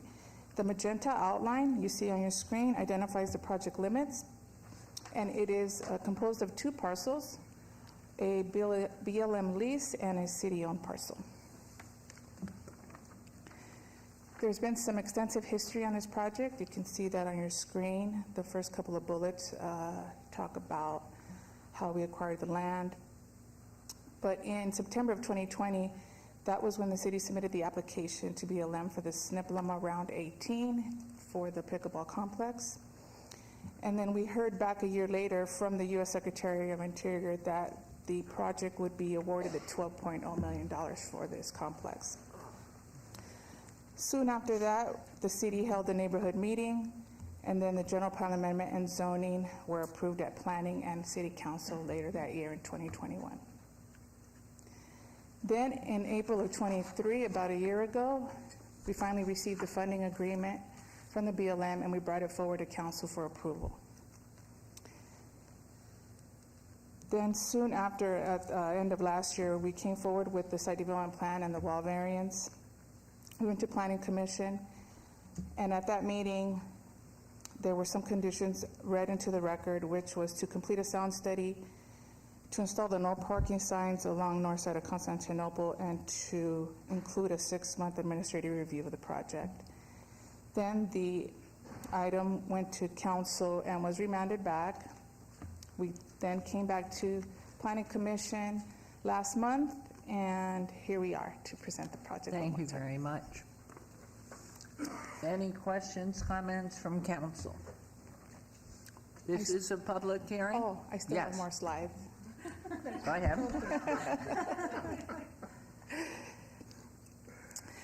So these are some of the design modifications we've done after hearing from the residents and understanding all of their concerns, specifically related to lighting, noise, and traffic. Oh. We've made some significant changes to design to mitigate their concerns. And we started by reducing the courts from 30 to 24. And then we revised the parking lot to be installed on the south side of the courts to create a bigger buffer between the residents and the actual complex of where the courts will be located. We increased the wall height along the south side of the complex, and we're adding a new wall on the west side of the complex. We increased the landscaping along Constantinople, again, to add another buffer. We are installing sidewalk curb and gutter on the north side. There will be no street lights, and we're only going to be putting in the underground conduit. We are including the no parking signs. And since December, we did complete that noise study, and the results came back indicating that the wall on the south side should be 13 feet, and it also recommended that a 10-foot wall be included on the west side of the property. What you see here is the latest site plan. You have the 24 courts, 2 of which are the championship courts. We have the restroom concession building on the southeast part of the lot there. The LED lighting for the parking lot and courts. The parking lot lighting, those will be 20-foot tall poles. The shading, we're going to put shade over all the spectator seating. And then you can see the walls. I've labeled those respectfully. They're 13-foot and 10-foot. And then each of the pickleball areas all have chain link fence, and then the entire complex also has chain link fence. And the way to access the complex is from Alexander Road. So patrons can come through the park from Alexander, park in this parking lot, and then access the complex through an entrance we have via the parking lot there.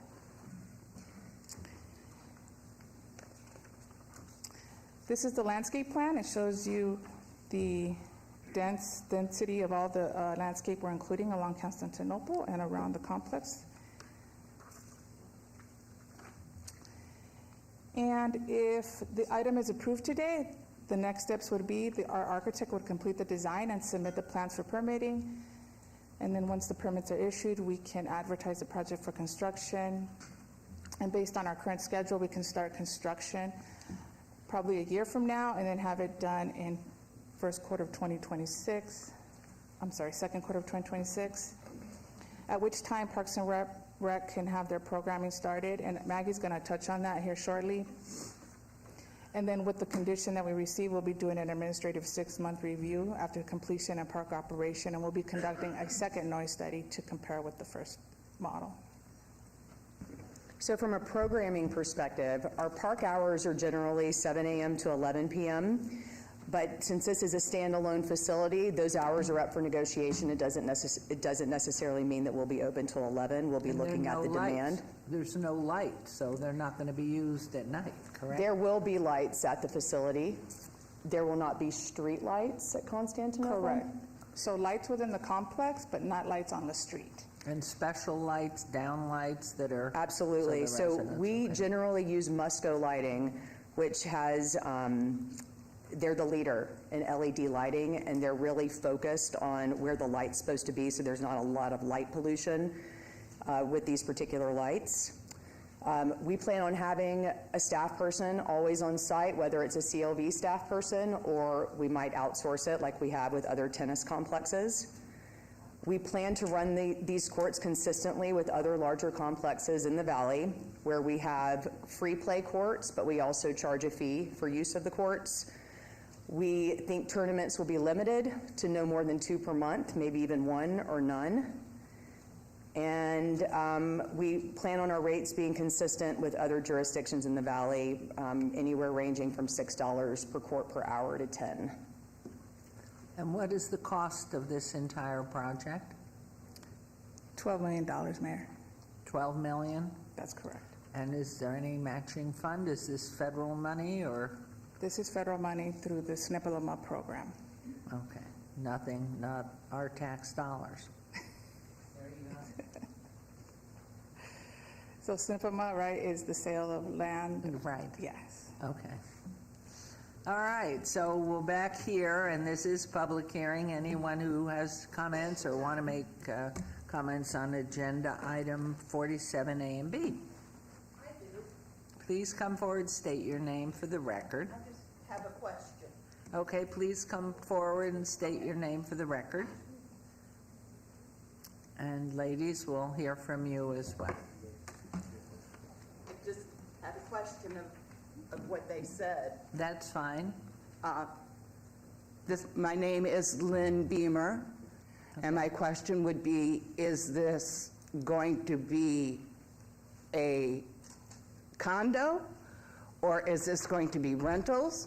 And if it's going to be rentals, is it going to be outrageous as rentals are now? This is a pickleball complex. Oh, just a pickleball. It looked like to me that there was more housing in that area. That's why I was questioning what it was. Okay, thank you. That's what Thank you. Okay, please come forward. I didn't know. I'm sorry. That's okay. Please state your name for the record. Maria Guerra, 7415 Constantinople. I'm one of the homes directly across the street from the complex. Okay. Pickleball players should be able to be as loud as they want and be able to use whatever paddles and balls they want, but the right location needs to be chosen from the start. The daily ambient sound in the sound study is what we are currently used to, normal everyday hums that are not an annoyance and not even heard when indoors. These studies don't seem to address enough the annoyance part of the impactful repetitive sound that will be projected. From my research, I don't believe a 13-foot wall is going to keep our neighborhood's current noise as is or change the chronic exposure over time of the noise that will still come over. Even the noise study is not claiming this is a solution to the noise these courts will impose. If I'm right, the only hours we will have peace is at night when we're sleeping, just to wake up to pickleball again. We keep hearing stories about how pickleball improves one's quality of life, and yet those very people are willing to sacrifice a church, a school, and a neighborhood's mental health and quality of life. How hypocritical is that? It's been proved over and over in reports and studies how pickleball noise can chip away at one's sanity. The air and soundscape we share as a community does not belong to any one individual or group.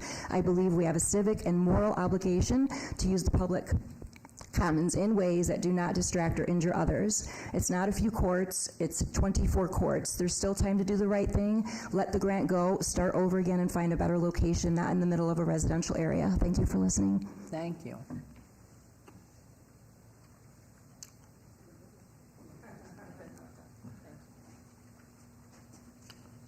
Good morning, Beverly Salhanik, 7445 Constantinople. I'm the homeowner closest to the pickleball courts. You want to pull the microphone closer to you? Thank Certainly. you. It's hard to hear. It reminds me of my first time testifying on the ledge when I was told afterwards, next time turn the microphone on.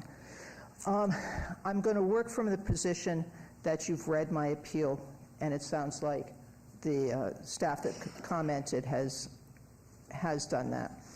The arbitrary and capricious decision of the Planning Commission is based on a study where the findings do not support the conclusion. When you really look at the study, the noise levels violate county standards. I live in the county. Those are the standards that need to be applied. There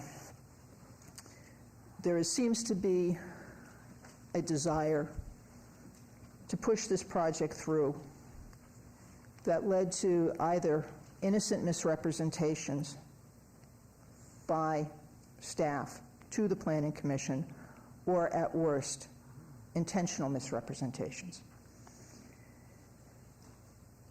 The impact that this project will have, not only on my peace and quiet enjoyment, but also the school that is adjacent to the pickleball courts, is significant. In my appeal letter, I provided you with information about the impact of noise on learning. Mayor Goodman, having a history with education, I believe you should be particularly sensitive to that. And then we have an issue with the way the Planning Commission hearing was conducted. The inability of anyone to rebut any statements was inappropriate and compromises the integrity and the full and fair hearing on this issue.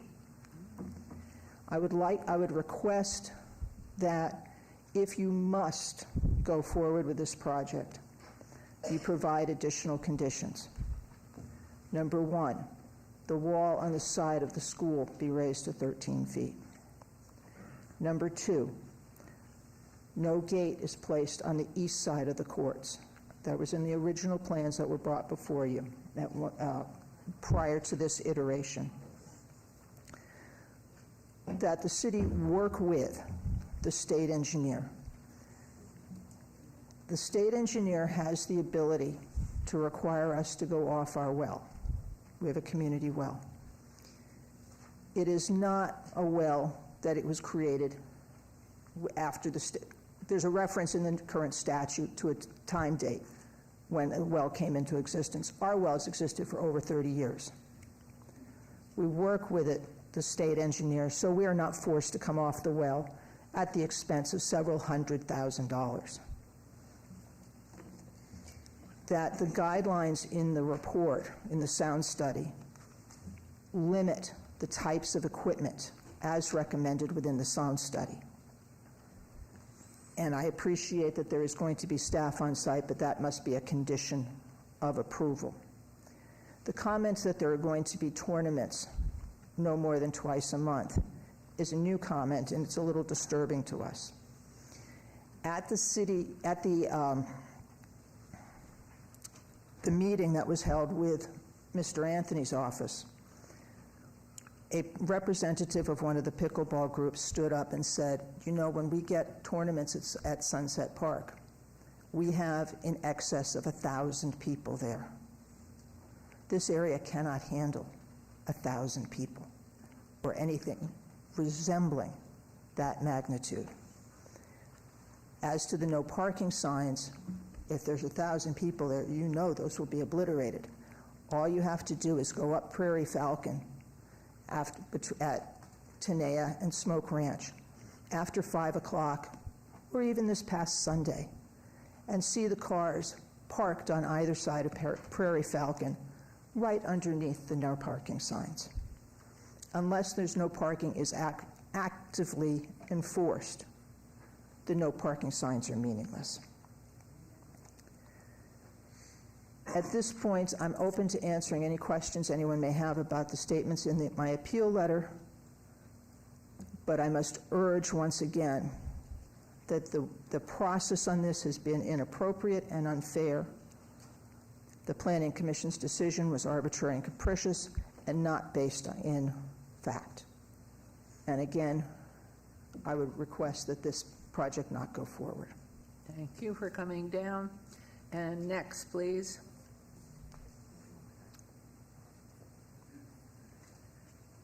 My name is Steve Priedel. I live right across the street from Beverly. I'm just going to pretty much say everything that Beverly said we agree with. We didn't even know 2 of these a month in a neighborhood, a dead-end neighborhood where we're just not equipped to handle this. We've got to worry about a well, which is going to cost us thousands upon thousands of dollars out of our pockets I just can't afford if we're forced to go onto city water. This is going to put lights in the sky. Even though they're shining down on the park, I'm going to look up. There's still going to be lights that I see every night. This is going to cause noise that I'm going to have to experience as soon as I wake up in the morning to the time I go to sleep at night. This is going to go on every day of my life. They can play pickleball for an hour and go home. Once they go home, somebody else is going to come in that spot, and I'm going to have to keep hearing it over and over. This is going to be nonstop misery for us. For the senior living center, who I brought paperwork last time, over 100 elderly people who are going to be subjected to this nonstop noise, to the school, to the church which will not be able to have funeral services, which will not be able to have their normal church-like functions without being subject to nonstop of 24 pickleball courts. That's 24 pickleball courts. That's so much more than the other ones have.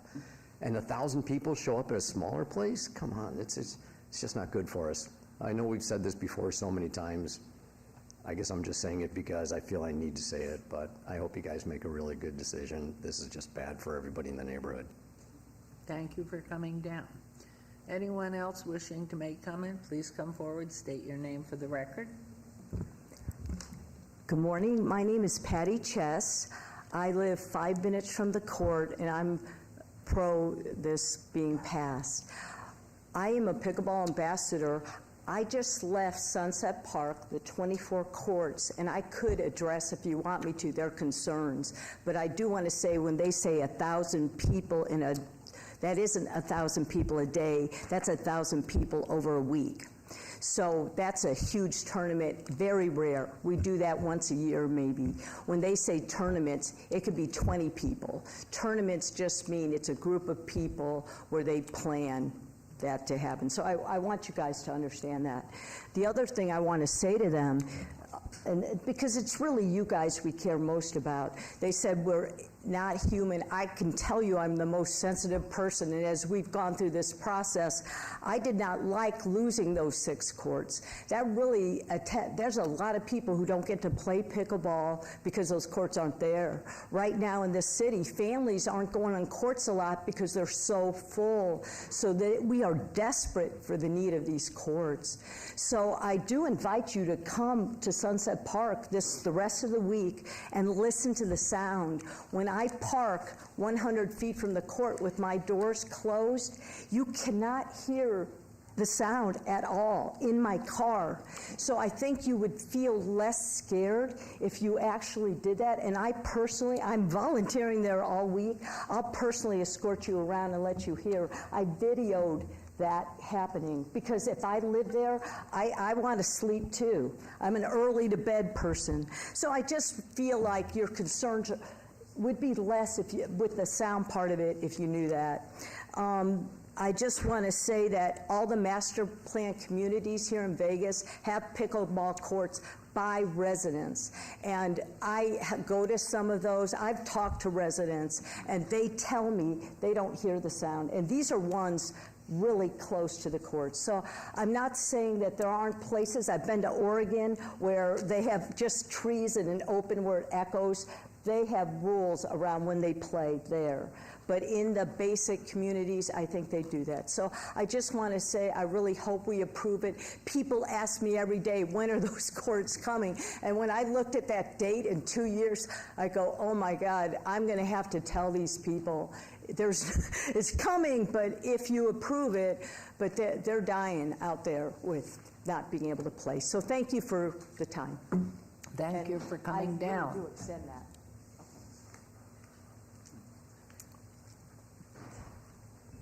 Good morning. My name is Brian Vokitz. I'm a resident and a person that experiences parks and recreation. I like to get out and recreate, to recreate the body, the mind, and the spirit.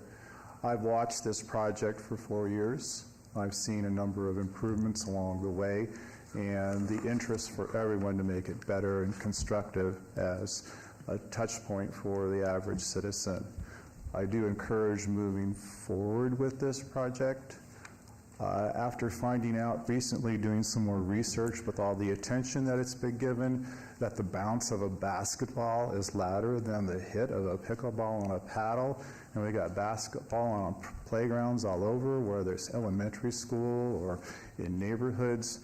I'm beginning to think that the sound issue really is kind of overdone, blown out of proportion. And with some of the new technology that's coming out that we know about with all the paddle manufacturers and the ball manufacturers, I don't think sound is necessarily germane anymore. Thank you so much. Thank you for coming down. Yes, sir. Thank you for the opportunity to voice my opinion on the Wayne Bunker Pickleball Complex, Mayor and Council. I've been playing, my name is Earl Stitt, and 89134 area zip code. I've been playing pickleball since 2015, and as a senior citizen, 80 years old, I find it a fantastic sport, as well as other people throughout the world. It's spreading like wildfire. I'm in favor of this project. I have talked with Starvis Anthony and John Sloan, who began this project back in 2019 or 20 or whatever it was. And I've been part of those meetings along the way. And I support the Planning Commission and the engineers and the people that have been working to mitigate the concerns of those that don't want to see this park. I've been out to the park facility. I think it would be a vast improvement to what it looks like now from outside their front door. And I think it would be fantastic for our community, Las Vegas community in the Northwest. Thank you so much for the opportunity to speak. Thank you for coming down. Anyone else? Okay, we'll close our public comment. If there are no comments here, yes? Councilwoman Bruni, please. Thank you, Mayor. I have a couple of questions for Rosa and Maggie. Can you show where or what we gave up or what was lost to get to remove the 6 pickleball courts? Like, do we just add more landscaping if we remove six pickleball courts? And then I have a question about the water, since I hadn't heard that before. And then my third question, or maybe it's just planting a seed with the walls. It'd be great to maybe have a mural there at some point. So follow me and my colleagues. Sure, Councilmember, through you, Mayor, I have the site plan from 2021, and this is what it looked like originally, and you can see that the parking lot was initially placed to the west of the courts, And this particular design actually shows 32 because that was actually the initial setup when we first started this project.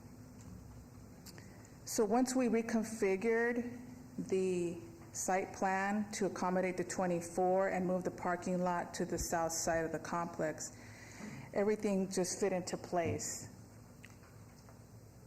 So we shifted everything over, we shifted everything up, and then the parking lot took the bottom part of that parcel. Yeah. So regarding the concern with the water line, the Nevada Division of Water Resources is the governing authority for that, for the water wells.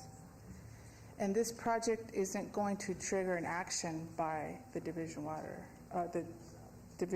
the Nevada Division of Water Resources. And it was my understanding that Assembly Bill 220 extended the distance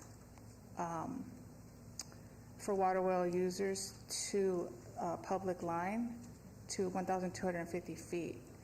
If there were other provisions in there, I'm not familiar with those, but again, the Nevada Division of Water Resources, the governing authority, and then they make the decision.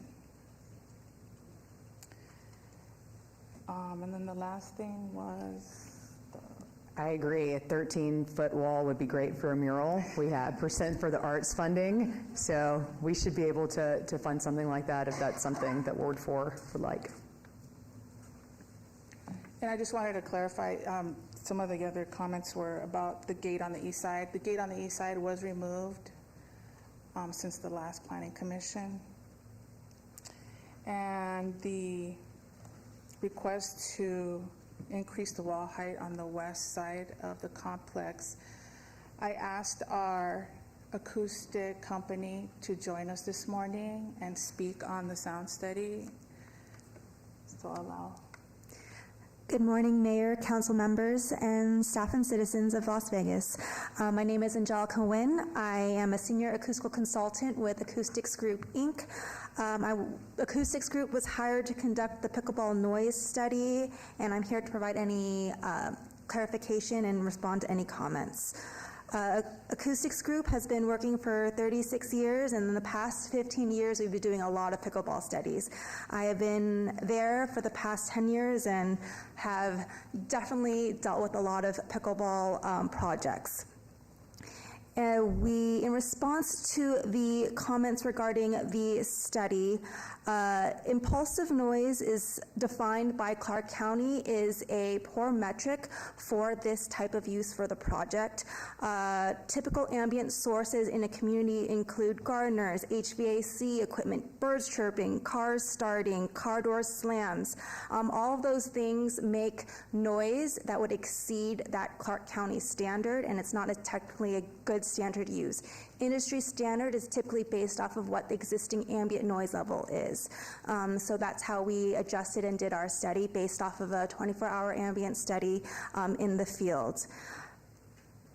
In response to any accuracy regarding the study, we used the Cata noise model, which is accurate within 0.5 decibels.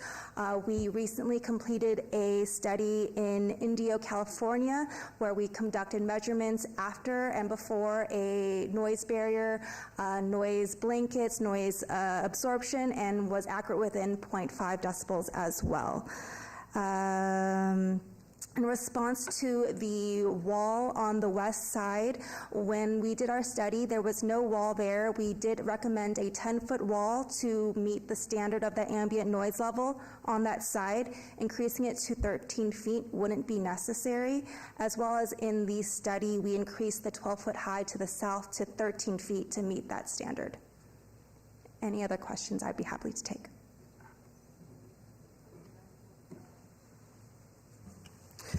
Thank you for that. Rosa, can I just confirm then, so is it the case that should we move forward and improve this project, there would be no requirement that anyone living around this project, that they would be required to not use their well? Like, that's not a requirement of this particular project, correct? That is correct, Councilwoman. Okay. And it would just be, if that were to happen, that would be decision from the Nevada Department of Water Resources and not us. That So is there's correct. separate decisions. Okay, Separate thank you. decisions from the Nevada Division of Water Resources. Thank you. Okay, if there are no other comments, questions, then they come to you. And just to note, Councilwoman Marini, about your water question, the church and the pre-K next door is on city water, so we're just moving it 50 feet. And in fact, if the state water engineer at any point decides to mandate that they have to hook up, it will actually be cheaper because you have to pay by foot, and this is closer. So clarity there. I was hoping that, Ms. Nguyen, you could elaborate more about what happens. There's additional sound study, correct, after construction? Correct. So typically we recommend a verification study. We've done multiple on other projects just to confirm the noise compliance. Typically what happens is we do a structured noise control recommendation. You start with one level, typically to get the most of it, and if there's additional complaints, we provide additional recommendations as well. Okay. Councilwoman Mears, Councilwoman Polanski. Thank you, Madam Mayor. I'm prepared to make a motion if there's no further questions for our experts here. Anything else coming? No, you've had your time. Thank you. Okay. No, please proceed. I think is there anything else from planning? No. Please. Okay, I'd just like to note that today the City of Las Vegas, has spent an estimated $3 million trying to accommodate the requests of our county neighbors. We always try to be good neighbors, and in this effort, we have extended and protracted the time in planning. We have redesigned the entire structure to protect those 4 neighbors to the south. I wish we had their support, but I can't let it stop us from attaining $12 million in federal funds. So I'd like to move forward and make a motion to approve item number 47 with amendments A and B. Okay, there is a motion on agenda item 47 for 47A and B for approval. If you will please vote and then post. No, it's approving the item. Yeah. This is,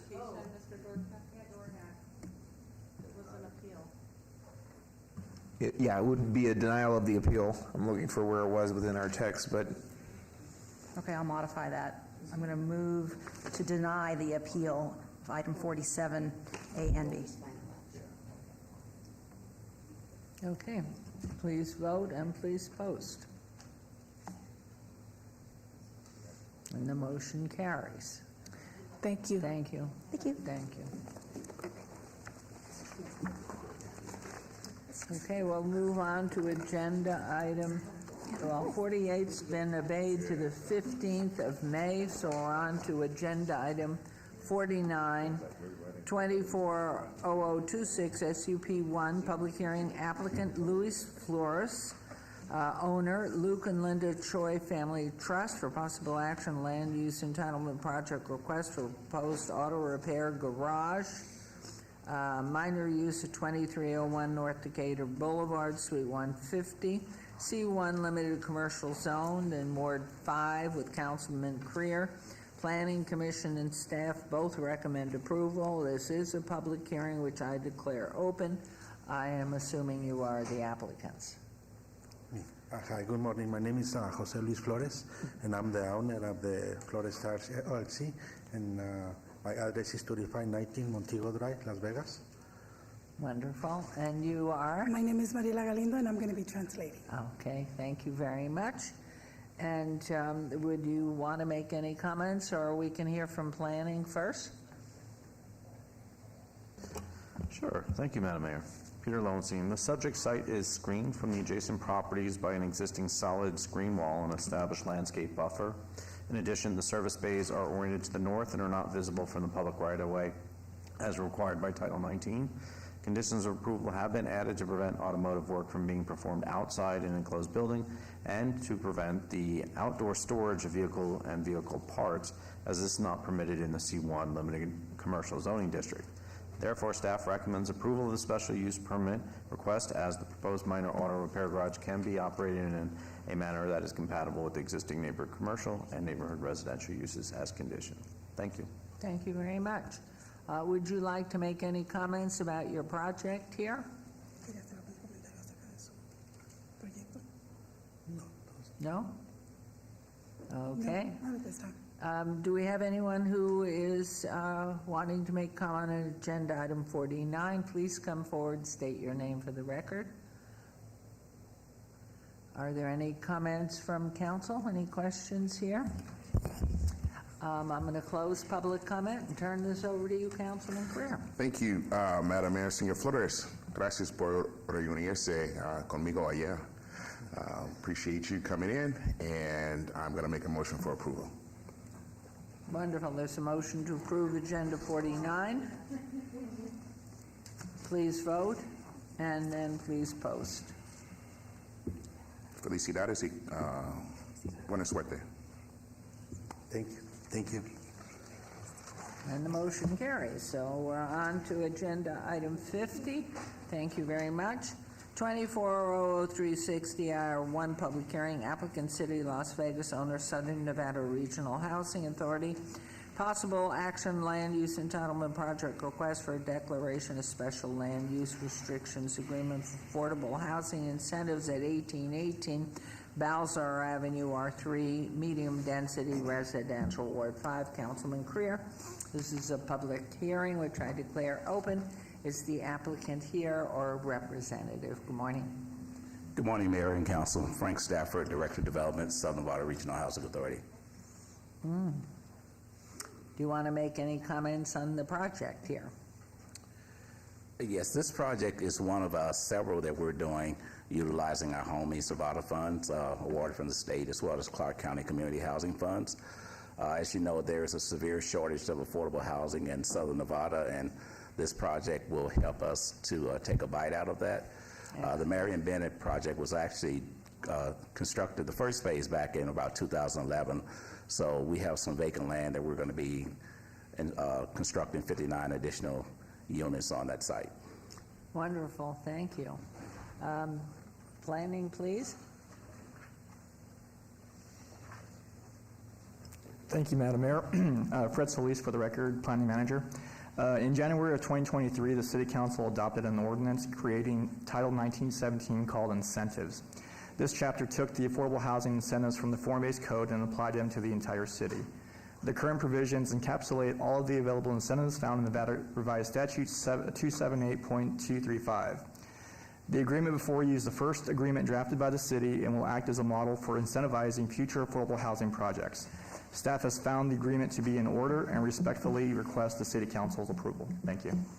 Thank you. Any comments from the public? Please come forward, state your name for the record on agenda item 50. I will close public comment. And anything, Councilwoman Bruni? Yes, thank you, Mayor. I just wanted to say I'm a proud board member of the Southern Nevada Regional Housing Authority, and I know that there's been a lot of transition over the last few years at SNARA, but Dr. Lewis Jordan has done a great job leading the organization, and the fact that you're here taking advantage of this program just shows the innovation and the strong leadership that we have at the Housing Authority. And it's even stronger now because we have Kathy Thomas and Lee Quick supporting Mr. Jordan. So thank you, Frank, for your leadership. And I know you have a lot of projects going now, and so I will turn this back over to Councilman Creer. Thank you. Thank you. Frank, Kathy's involved in this? I'm not sure if I want to vote for this now that Yes, she is. Kathy's involved in this. I don't know. We got to do an inquiry. Look, we need workforce housing in our community. This is going to be a very nice project like the other projects that have been built. And we need modernized projects as well that are going to fit the landscape of the community. So I am going to make a motion for approval. And thank you all. Thank you very much. There's a motion to approve agenda item 50. Please vote and please post. Congratulations, it passes. Thank you. Keep up the good work. Thank you for taking care of our community. We're on to agenda item 51, 2400270R1, public hearing, applicant, City of Las Vegas owner Gary Cavalier, for possible action land use entitlement project request to designate property known as Leroy and Carrie Christensen House as a historic site on the City of Las Vegas Historic Property Registry as approved by the Historic Preservation Commission 230027 HPC 1 at 500 West Van Buren Avenue, T4N, T4 Neighborhood Zone, and that's Ward 5, Councilman Creer. Planning Commission, Historic Preservation Commission, and staff recommend approval. This is a public hearing, which I declare open. Good morning, still. Good morning, Mayor and Council. Diane Siebert, Historic Preservation Officer for the City of Las Vegas. And if I could get the overhead to show an image of this property. So this property was built in 1938. It is located in the historic west side of Las Vegas, and one of our goals is to add more properties on our historic register, especially in historic areas in the west side and other areas in the city. This house, as you can see, it's actually very beautiful. It's very unique. Its French subtype round tower is very recognizable feature. It was built by Leroy and Carrie Christensen, and they were an African-American couple who were very active in the community. They were, like I said, they built this house themselves. I do have the owner here with me, obviously not Gary, but she'll speak here in a moment. So our Historic Preservation Commission and our Planning Commission has already approved adding this property on our register, and it does meet the four of our criteria. It's over 50 years old, being 85 years old. It has local significance in the ethnic heritage of the development of the African-American community in the early to mid-20th century in Las Vegas. It is a reflection of the city's cultural and social past. Its unique architecture is a familiar visual feature in the West Side neighborhood, and it is has already been added to the National Register of Historic Places, and we want to get it on our local register, which will provide it protection. And I will turn it over to the owner. Morning. I'm not Gary. My name is Julio Chigroso. I'm married to Gary. Yeah. Lucky you. And yes, we have been in that house since 1989, and we had the privilege of meeting Carrie Christensen, who she and her husband built the house. And she came and visited us and talked to us about the history of the house and how they were committed to putting the biblical fruits in the garden, like fig tree, pomegranate, and how they wanted this to be a home that's shared with the neighborhood. So we want to see the preservation of this house. We don't want to ever see it destroyed into the future, and we also want to preserve the story of that family. I've also been in touch with the grandchildren, and they are very, they live in Georgia, but I've been in touch with them, and they're very excited about the idea that this will be preserved. So. Wonderful. And then it gets a plaque as well? Yes. And does that have to be in a particular location? Diane Siebert, for the record, it has to be on the exterior of the house so that people, when they visit the house, they can see that it is on our local register.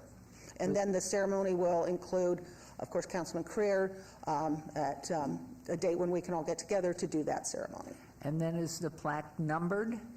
And a registry at our UNLV or West Sahara Library or anything? How does one access it to find out that it's there and what number it is and where it's located? Madam Mayor, we do not number them, but in order to find out what is on our historic register, it is on our website. It's on the history page, and it shows every property and district that is on our historic register. And after council, if council approves this, we will add that to our list, and it will be available on, the information will be available on our website. Wonderful. Okay, this is a public hearing. Anyone wishing to make comment on agenda item 51? Seeing and hearing no one, we'll close this. We'll check with council. Any comments, questions? Councilman Creer. Thank you. One, I think this is great. I grew up in this neighborhood, right around the corner on Jackson. I used to get my hair cut at Dixon's. I've told that story a million times.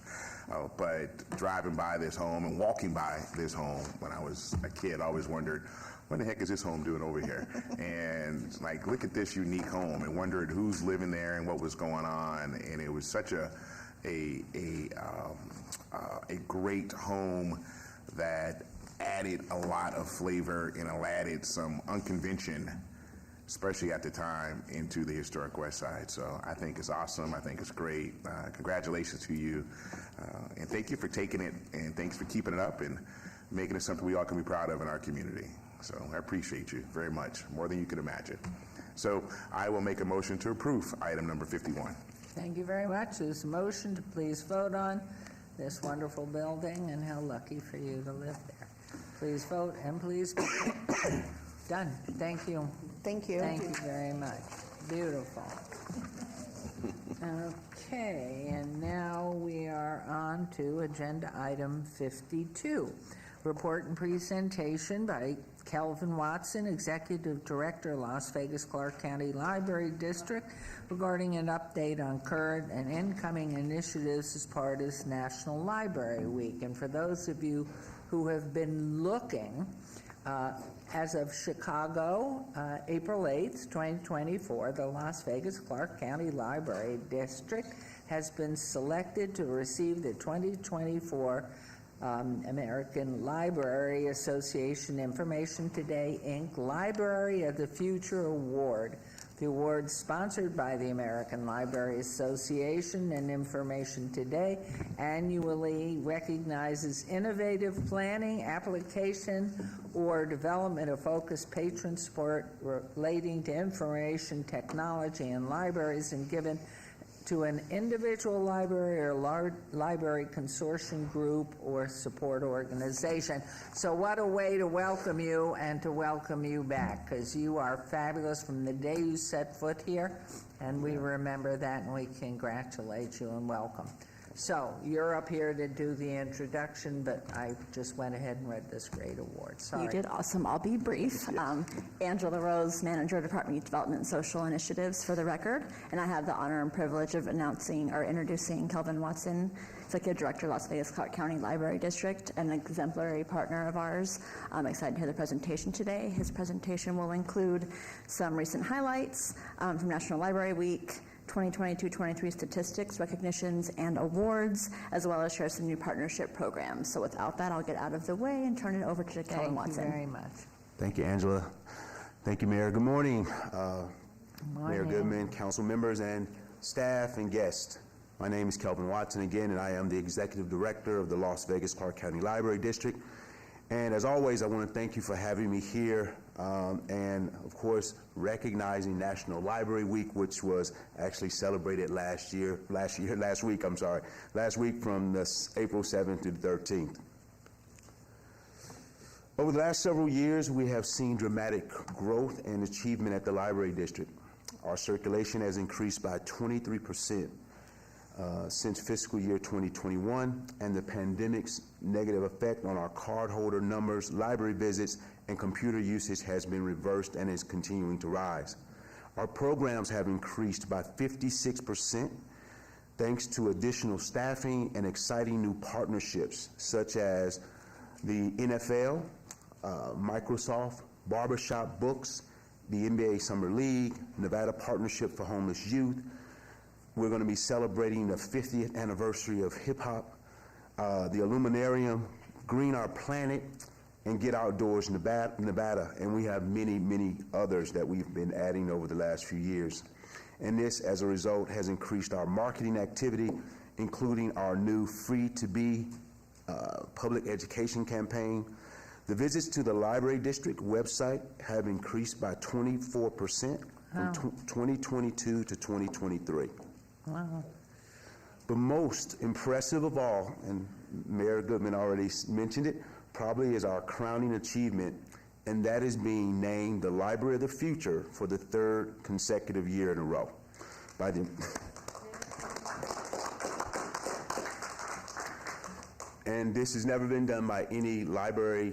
No other library has received it twice other than us, and so this is certainly something that we're working on. 2025, I'll also say, I'll go off script. Each of these awards has represented our mission to bring the library outside of our walls and into the community to the underserved people who need us the most. In 2022, we won the award for our Anywhere Library program, which provided instant, free downloadable digital books, movies, and magazines on 400+ city buses using RTC's onboard Wi-Fi. More than 4,000 new customers have checked out over 9,300 digital materials to date. Wow. In 2023, we won the award for the cell phone lending program, where 400 smartphones were distributed to the unhoused and others in need. 78% of the recipients reported using their new phones to apply for employment and/or for homes. In 2024, our Free to Be Connected program, which encompassed our Cox Wi-Fi card program, book vending machines that we installed at the Boulevard Mall and Sunrise Children's Hospital, and our family libraries and digital resources that we provided to Hope for Prisoners in Casa Grande Transitional Housing and Reentry Centers for the formerly incarcerated and their families. I would like to share with you a bit more about these 3 Free to Be Connected programs. The free Cox Wi-Fi card program, using a $3.8 million federal connectivity grant, the Library District partnered with Cox Communications to create 50,000 free Wi-Fi cards, which provide free Wi-Fi service for up to 3 devices in households, and this program is going to run through June of 2024 if it's not extended.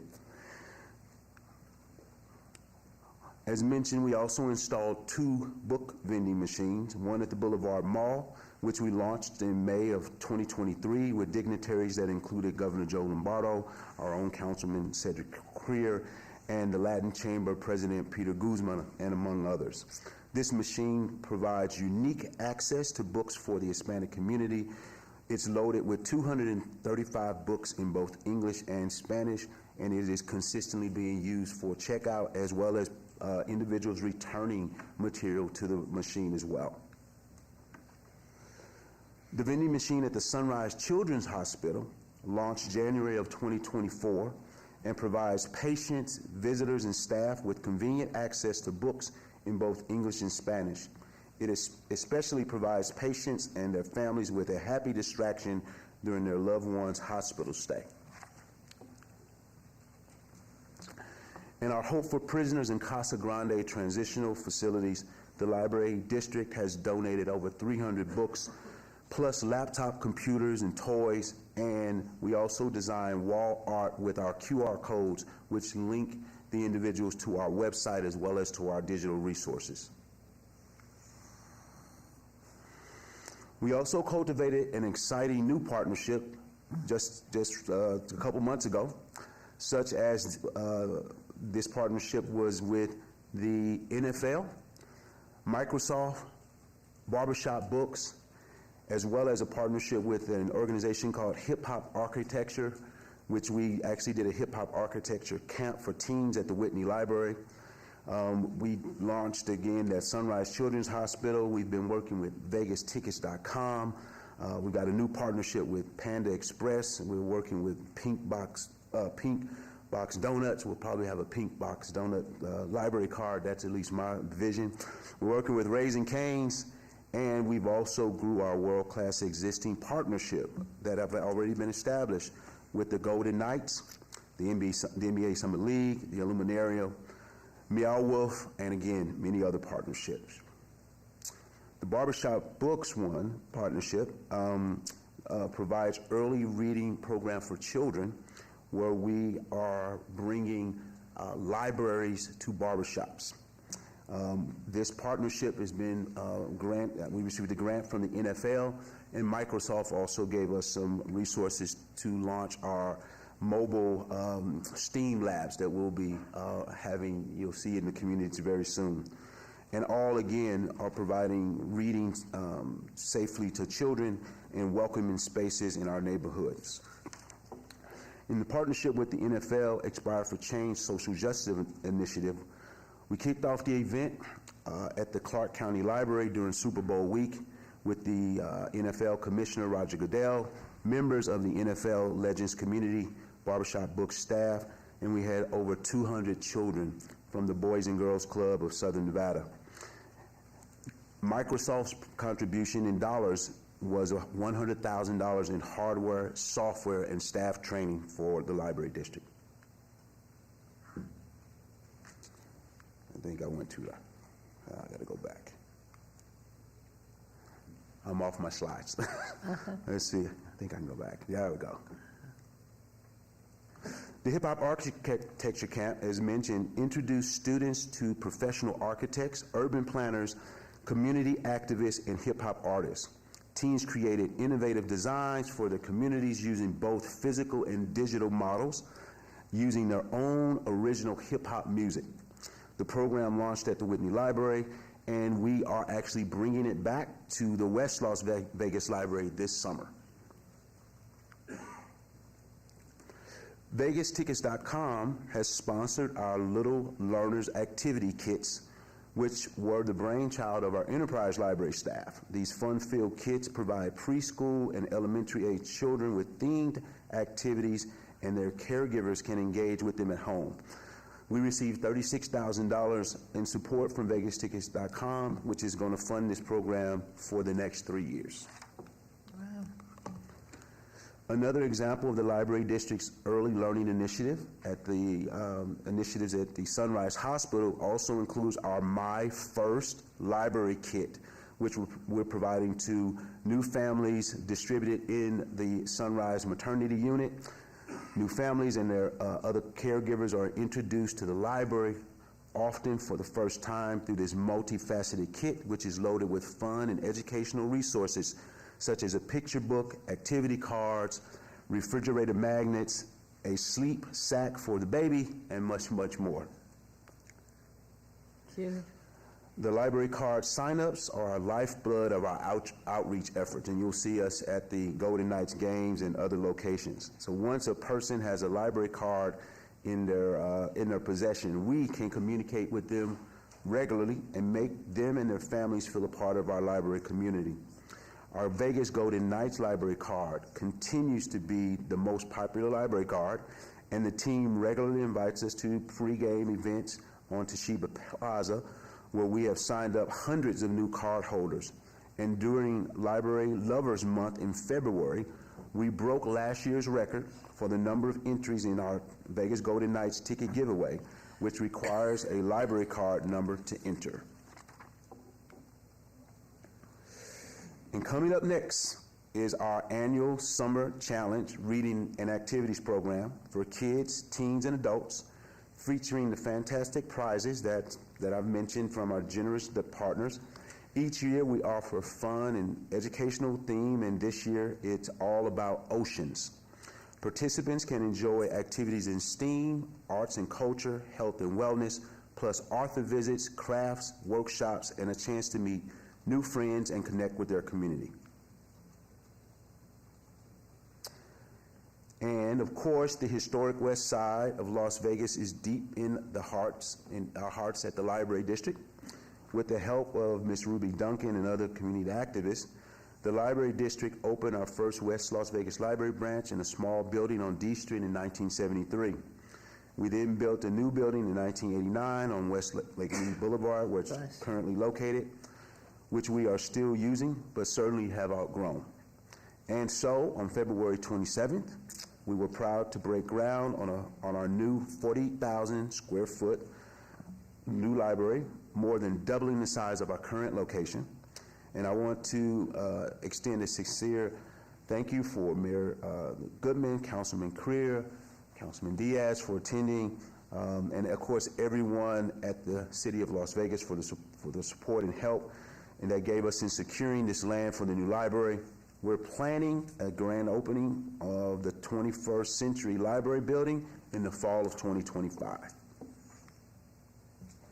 want to say thank you again, and thank my hardworking staff at the Library District, because every day we try to support the community, and we appreciate your support in the work that we do to uplift lives every day. Thank you.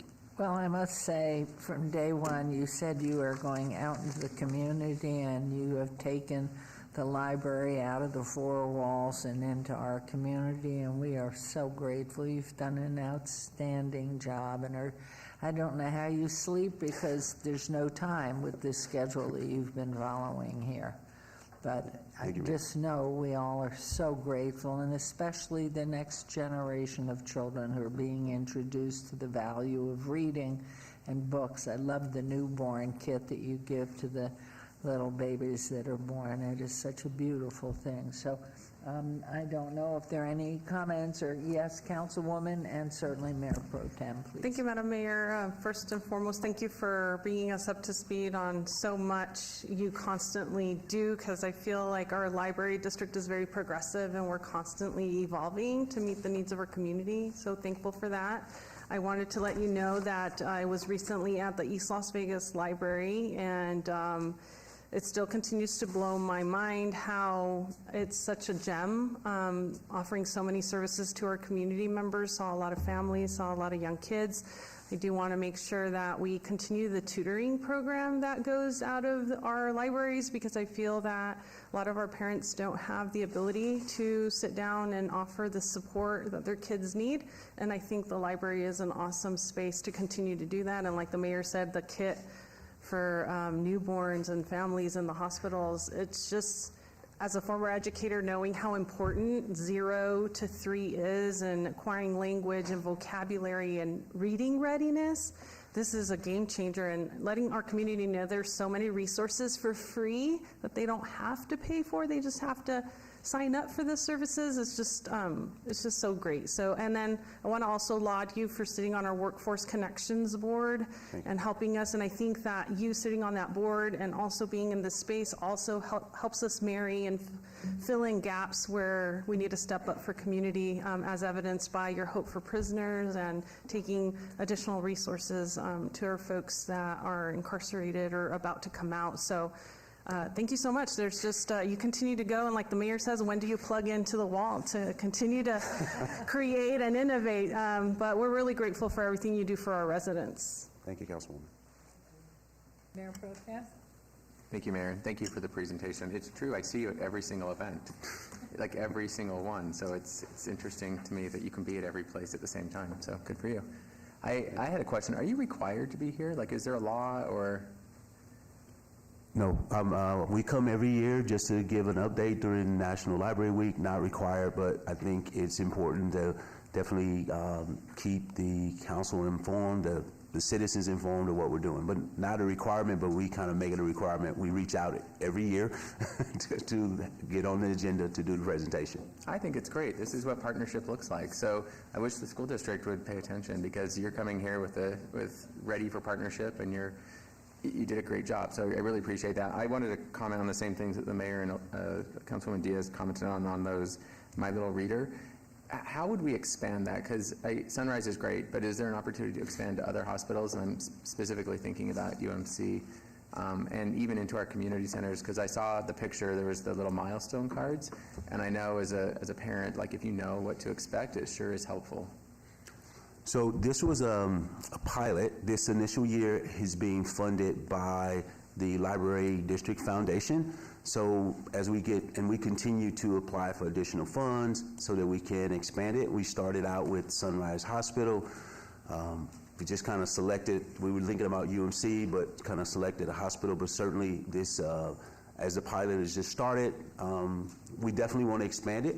One day I'll tell you how we came up with the idea, but it was something that getting children ready for third grade reading is certainly one of our initiatives in supporting the schools in the community, and so this was our way of starting that. I think it's a fantastic idea. I refer everybody I know who's pregnant to an app, but not everybody has access to the app. So if you're able to send me more information on that, I sure would like to figure out how to expand that program because I think it's invaluable. I will, Councilman. Really appreciate it. Thanks so much. Thank you. Well, thank you. Councilman Creer. Just want to reiterate, thank you very much for all the work that you're doing. Especially, it was great to have the groundbreaking for that new library in the Historic West Side. It is going to be a catalyst for so many things in our community, and it just continues with all the work that we've been doing. And appreciate you and your entire team and your board's work. Thank you. Thank you, Councilman. Well, and in final word, hopefully you continue to work and drop the program down as low as you can, because to waste those years from birth to third grade, those little people, all they want to do is try it, let me do it, I want to do it, and the opportunity and the need at that level is where it all begins, and so that's where they lose heart or can't access books or age-appropriate material. So as you continue to work, by the time we're in middle school and high school, the seed started in the beginning. So we thank you very much. You bring us all great pride and wish you the best. So keep on plugging. It's only been 3 years. Yeah. Thank you. Thank This you. is a report only. And so we now are into setting the date, asking our clerk to set the date for public hearing dates, appeals from City Planning Commission meeting, dangerous buildings or nuisance litter abatements. Will do, thank you. Thank you. And now we're into our second and final citizen participation. Our public comment during this portion of the agenda must be limited to matters within the jurisdiction of our council. No subject may be acted upon by the council unless the subject is on the agenda and scheduled for action. So if you wish to be heard, please come to the podium, give your name for the record. The amount of discussion on any single subject, as well as the amount of time any single speaker is allowed, may be limited. It is your opportunity to address our council, but they will not engage in dialogue. And so we have Michael Mitovich, and you three gentlemen have been sitting so patiently. I'm going to hear from this lovely lady first, but Well, they can you go get an first. award, and look how they're standing. Look at they've that been lovely. incline.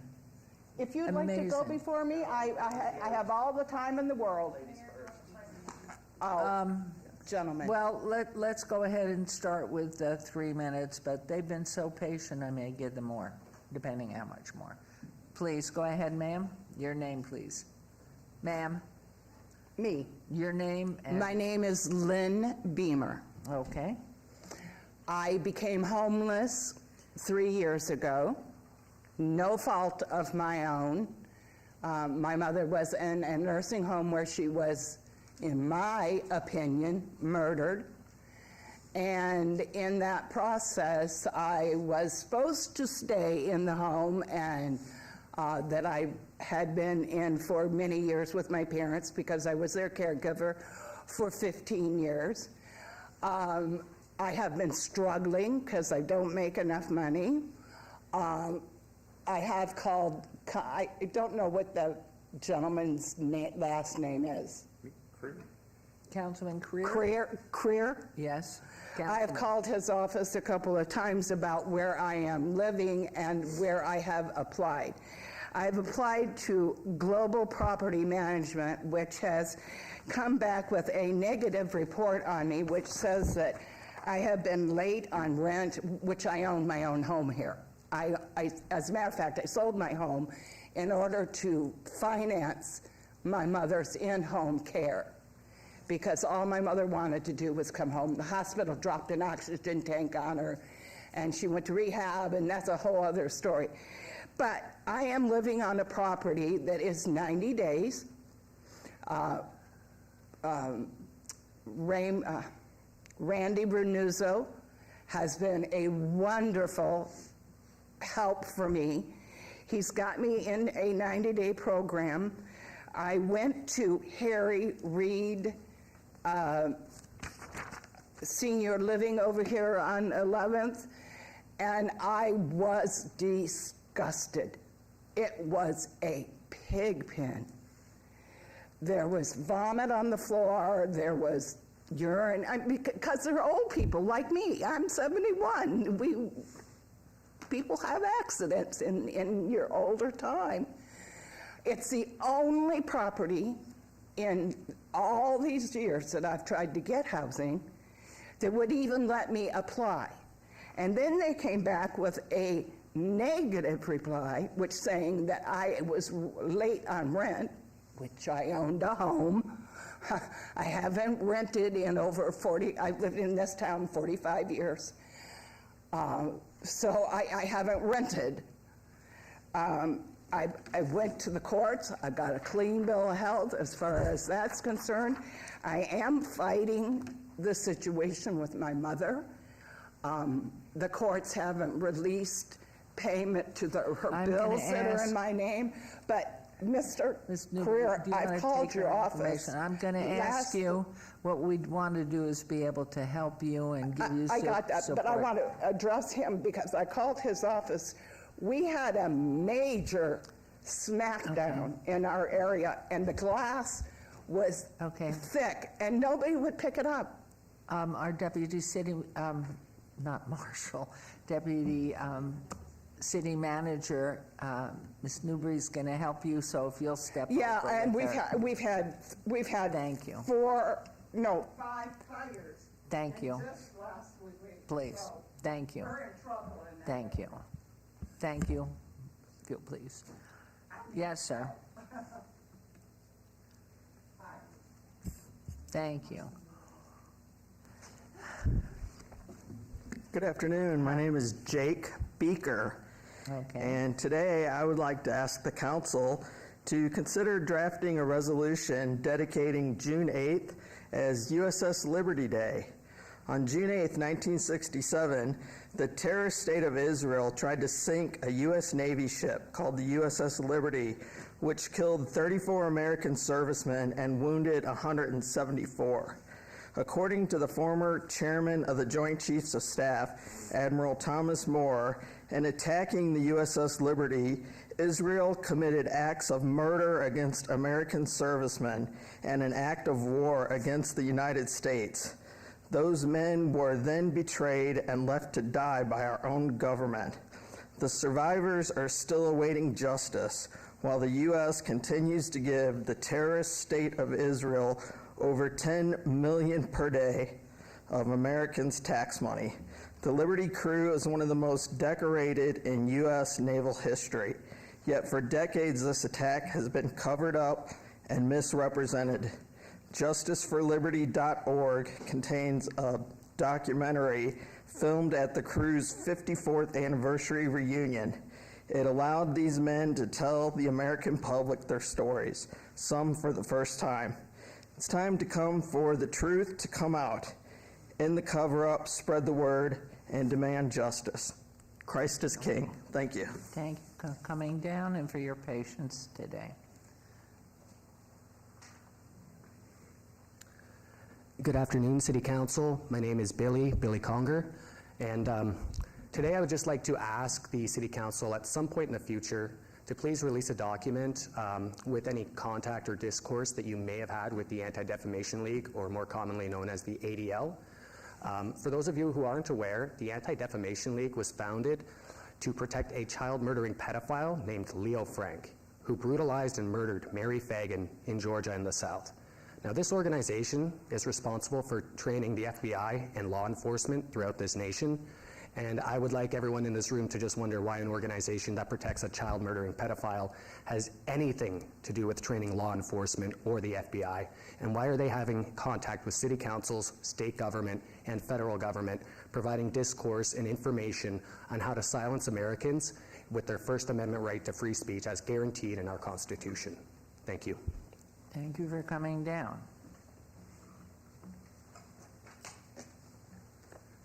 Good afternoon, Council and Mayor. My name is Barry Gall.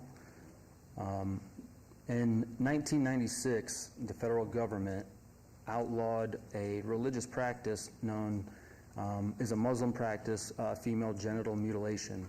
I feel like that sets a precedent that, yes, you do have the right to religious expression, but if you're practices don't align with our values, then it is not to be allowed.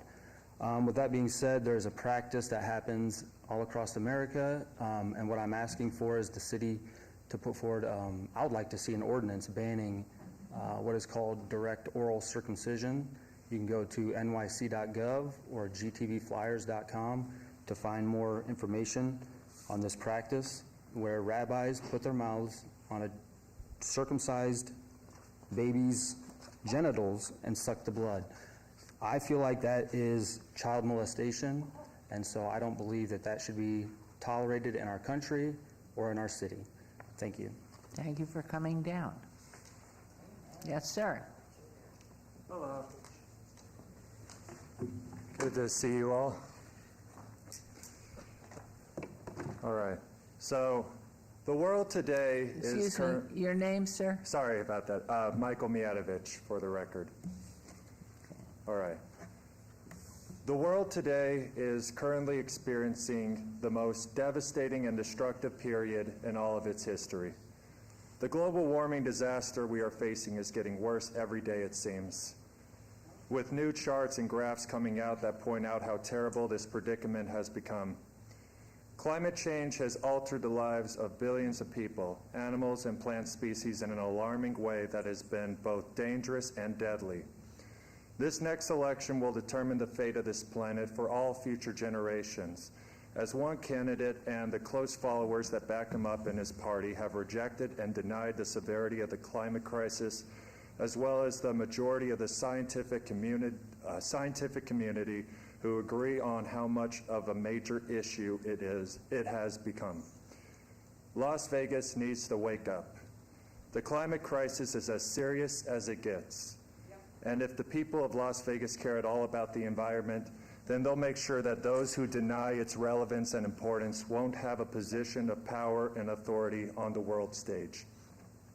Right now, there needs to be mass cleanup efforts and more available renewable energy sources, not mass denialism, baseless skepticism, and the rejection of evidence by the candidate of a major party. Global temperatures are rising at an unprecedented level. Natural disasters are occurring at a much more frequent rate than ever before.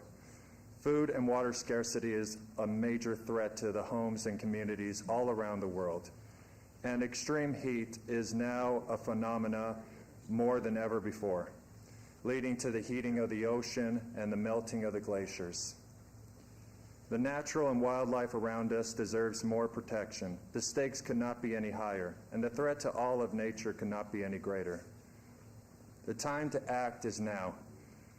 I ask that everyone take personal responsibility to provide and care for the planet the best you can, as it only provides and cares for us the best it can, always. Thank you all for listening. Thank you for coming down. Thank you. Yes, ma'am. Thank you, everyone, for everything you do. My name's Nicole. I'm sorry, I couldn't hear you. I said thank you for all you do for our city. My name is Nicole Jones. I live at 11469 Drapo, 89138. I am a member of Desert Sportsman's, which is at 12201 West Charleston. We sit on the left-hand side right after the water collection basin, and you'd be heading out to Red Rock. It is a private membership. I volunteer there. We have several other volunteers, but where the property line is and the highway, we have I don't know if you want to say they're homeless because they're in their vehicles. We had them first at the water basin, and then finally, just lately, we've gotten those big concrete barriers so that they've not been able to be there. Now they're on the other side all the way up, but they're using it with their bathroom and everything. We open our facility up. I think we have 32 different agencies that come out every day of the week, BLM, NDOT, the ranges all the way through. And then we also do Cub Scouts and that sort of thing. We haven't been able to find anybody to help us get these people off the property. They're right on the side where it says private property and they'll tow, but we keep getting fingers pointed of who would help. They said Councilman Seaman possibly, and just now when I was standing in line, I believe it's your assistant, Mr. McGowan, he called me back. So I was just looking to see if we could get some help on this, more guidance kind of a thing. Is that your ward? It's 12201 West Charleston. Charleston, what is the cross street? There is none because it'd be right going out to Red Rock. It's what? It's right at the end. It's right on the left-hand side, yeah. County. So that's not here. Okay. See, that's, yeah, okay, all right. So maybe I can just I'll call your assistant back and maybe you can put me, because it's a whole different group, right? Yeah, I believe it's Ross Millers or Justin Jones, one of the county commissioners, and he can give you the number for Okay. both. Thank you so Great. much. No, thank you for everything you do. Anyone else? Okay, we'll close then. We'll move on to agenda item. I think you already had your time. Thank you. I'm so sorry, but I know Ms. Newbury was helping you, so you could ask her after. And we'll move on to agenda item 55, Council Emerging Issues. Discussion regarding potential items for future City Council agendas, all wards. Any discussion must be limited to whether or not the proposed item should be placed on an agenda, but no discussion regarding the substance of any proposal or topic should occur. Do any members of the council have an item to come on? How about this way? Yes? Do we have any agenda items? You're free. Thank you very much. I had one, I think we discussed it. What was it? I can't remember what that was, to take a look. I'll bring it up another time. Thank you. Okay, now we're into council member recognition, as I believe, and that's agenda item 56. Comments made by individual city council members during this portion of the agenda will not be acted upon by the council unless this subject has been or is on the agenda. And we're going to start this time with Councilwoman Bruni. Thank you, Mayor. Thank you to everyone who took time from their busy schedules today to participate in today's meeting. I firmly believe that civic engagement helps make our democracy stronger. Congratulations again to Arcelia Barajas for being named our new Director of Neighborhood Services. Arcelia has been doing a great job helping care for our neighborhoods and our neighbors, especially those who need a few more resources. Last week, I hosted our second business breakfast of the year. We were joined by Nick Christie of the city's business licensing office, who provided great information to our small business owners. We were also joined by Denise Daniels from the Lieutenant Governor's Office of Small Business Advocacy, and Guy Hobbs, owner of Hobbs Ong & Associates, who provided some insights into what's happening in our local and state economy. Last week, we also hosted our monthly Bocaditos with Bruni, where we met with new neighbors and listened to their concerns. We were pleased to host the annual Bluegrass Festival at our Centennial Hills Park last Saturday. It was another great event, and thanks to Maggie Plaster and Jonathan Mesa and the entire Cultural Affairs team for always hosting and organizing and running such great events for our city. Yesterday, I was pleased to partner with my colleague, Councilwoman Alan Polensky, to host lunch at the Northwest Area Command, which serves Wards 4 and Ward 6. It was great to engage in conversation and talk about some of the projects that are on the books for Wards 4 and 6. Mr. Jansen, it won't come as any surprise to you that the officers are very eager for the Sky Canyon substation to be built. Next week is National Crime Victims' Rights Week. The theme of this year's week is how can each of us do our part to help crime victims, and that's from April 21st to 27th. On April 26th, the city is partnering with Get Outdoors Nevada to host an Earth Day and Arbor Day tree planting and park cleanup event. We'll have food trucks, activities for the kids, and free popsicle. CCSD does not have classes that day, so this would be a great event for kids, for parents to bring their kids and enjoy the outdoors. For our young people and adults, if you're still looking for a summer job, the city will be hosting its second aquatics hiring fair on April 27th from 9 a.m. to 1 p.m. at the municipal pool at 431 East Bonanza. April 25th is Take Your Child to Work Day. Our City of Las Vegas team is hosting a junior job fair, touch-a-truck demonstration, and some creative hands-on experiences for our young people. So I hope to see lots of little people here next week. The city will once again host our annual Hell Dorado Parade on May 11th. A friendly reminder that the application deadline to participate is April 26th, so get your application in. As always, Team Bruni wants to hear from you. Please call us at 702-229-5463 or write to us at ward6@lasvegasnevada.gov. Thank you. Thank you very much. Councilwoman Polensky. Thank you, Madam Mayor. On Thursday, April 4th, I attended the Green Drop ribbon cutting.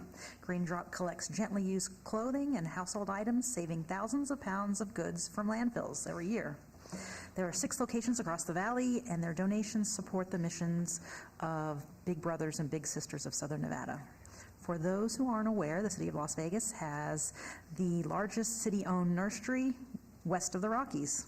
Under the watchful eye of Steve Glimp and Brad Dazzler, the nursery has flourished from just a handful of trees to 2,800 trees, representing 75 different species. The city currently owns and maintains 45,000 trees and has plans to plant 60,000 more by the year 2050.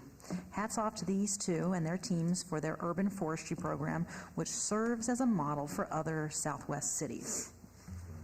Next, on April 9th, I attended the Exercise Coach ribbon cutting. Their innovative scientific approach to fitness helps members achieve their fitness goals in 2 20-minute sessions per week, which makes working out possible for anyone. I was happy to welcome them into Ward 4. Last week, I attended the 2024 DPS Annual Awards here in Las Vegas City Hall Chambers, where Chief Potts recognized officers for their incredible service to the city. I'm tremendously grateful that we have so many experienced, knowledgeable individuals who keep our jails, city parks, and other facilities safe every single day. Next up, on April 4th, my staff and I attended LVMPD's Communication Bureau graduation. The program graduated 24 individuals who are truly the first responders. On April 11th, I had the opportunity to meet graduates and present them with certificates and thank them for serving our community. These dedicated men and women provide a vital service that saves lives every single day. Next, on Saturday, I hosted another shredding event at Desert Shores Community Center. The event went smoothly, and we served about 150 residents. As always, thank you to city staff for their hard work ensuring that our events are successful. On Monday, our city family welcomed 2 new canines to service. 2-year-old Scarlett will be working with our Department of Public Safety officer, and Wilbur, who is 18 months, will be part of the Las Vegas Fire and Rescue Bomb Squad, the only bomb squad in Southern Nevada. Next, Councilwoman Bruni and I are hosting a movie in the park on Friday, May 3rd at Knickerbocker Park, located at 10695 Durrell Lane at 6:30.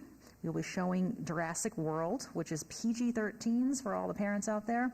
Bring your families, blankets, chairs, and expect a fun evening. The kids will be receiving free geodes and can participate in a fossil dig with professors from the UNLV Geoscience Department. We'll be looking forward to providing free popcorn, and as usual, there'll be food trucks for anyone wishing to make a purchase. And next, this slide features 12 children between the ages of 13 and 17 from Las Vegas who have gone missing this year. If you have any information, please call LVMPD Missing Person Detail at 702-828-3111. And as always, if you call the National Runaway Safety Hotline, there's always a free bus ticket back home. Next up, stay connected with myself and my staff on social media platforms or contact us directly the old-fashioned way on the phone, 702-229-2524. We're always here to provide any assistance that we can. Thanks. Thank you. Councilwoman Seaman. Thank you, Madam Mayor. We had a great breakfast buzz and Ward 2 Biz, and it was the first time that Chief Potts came and answered questions. It was very informative. And then we went on to have our successful shredding event. And then I joined the Walk for Friendship in an annual walk that raises crucial funds and community awareness for the Friendship Circle, a nonprofit organization for individuals in special needs in Ward 2. And then I want to thank my good friends Dan Roberts and Rana Goodman of the Vegas Voice for joining me for an important town hall on guardianship matters. This issue is really near and dear to my heart. I worked with Dan and Rana in the legislature to change the law to protect seniors from predatory private guardians.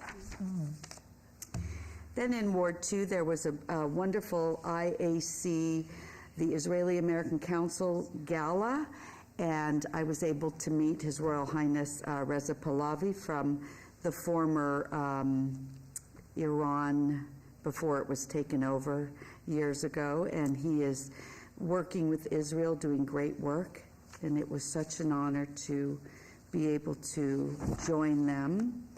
And then we celebrated Sing Out for Autism Walk in Ward 2 at Bruce Trent Park.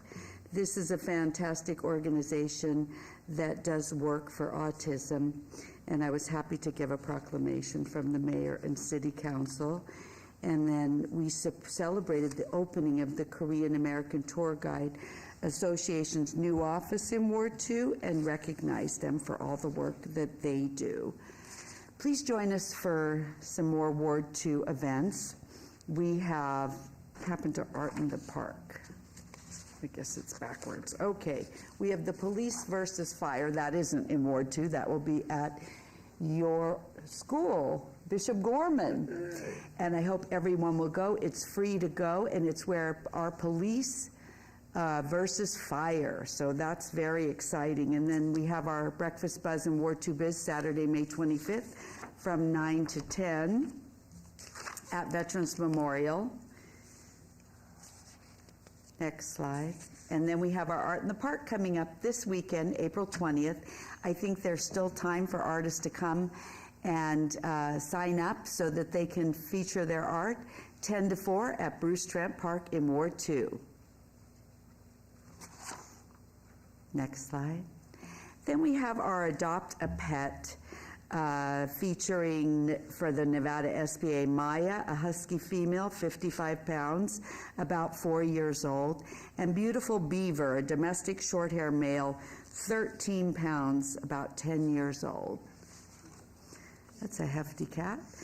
Do you want to get the word out about your business in Ward 2? All you have to do is call my office, 702-229-2420, or email us at ward2@lasvegasnevada.gov. We'd love to feature your business. And if you have any issues or concerns in Ward 2, you can contact my office at 702-229-2420 or email us at ward2@lasvegasnevada.gov.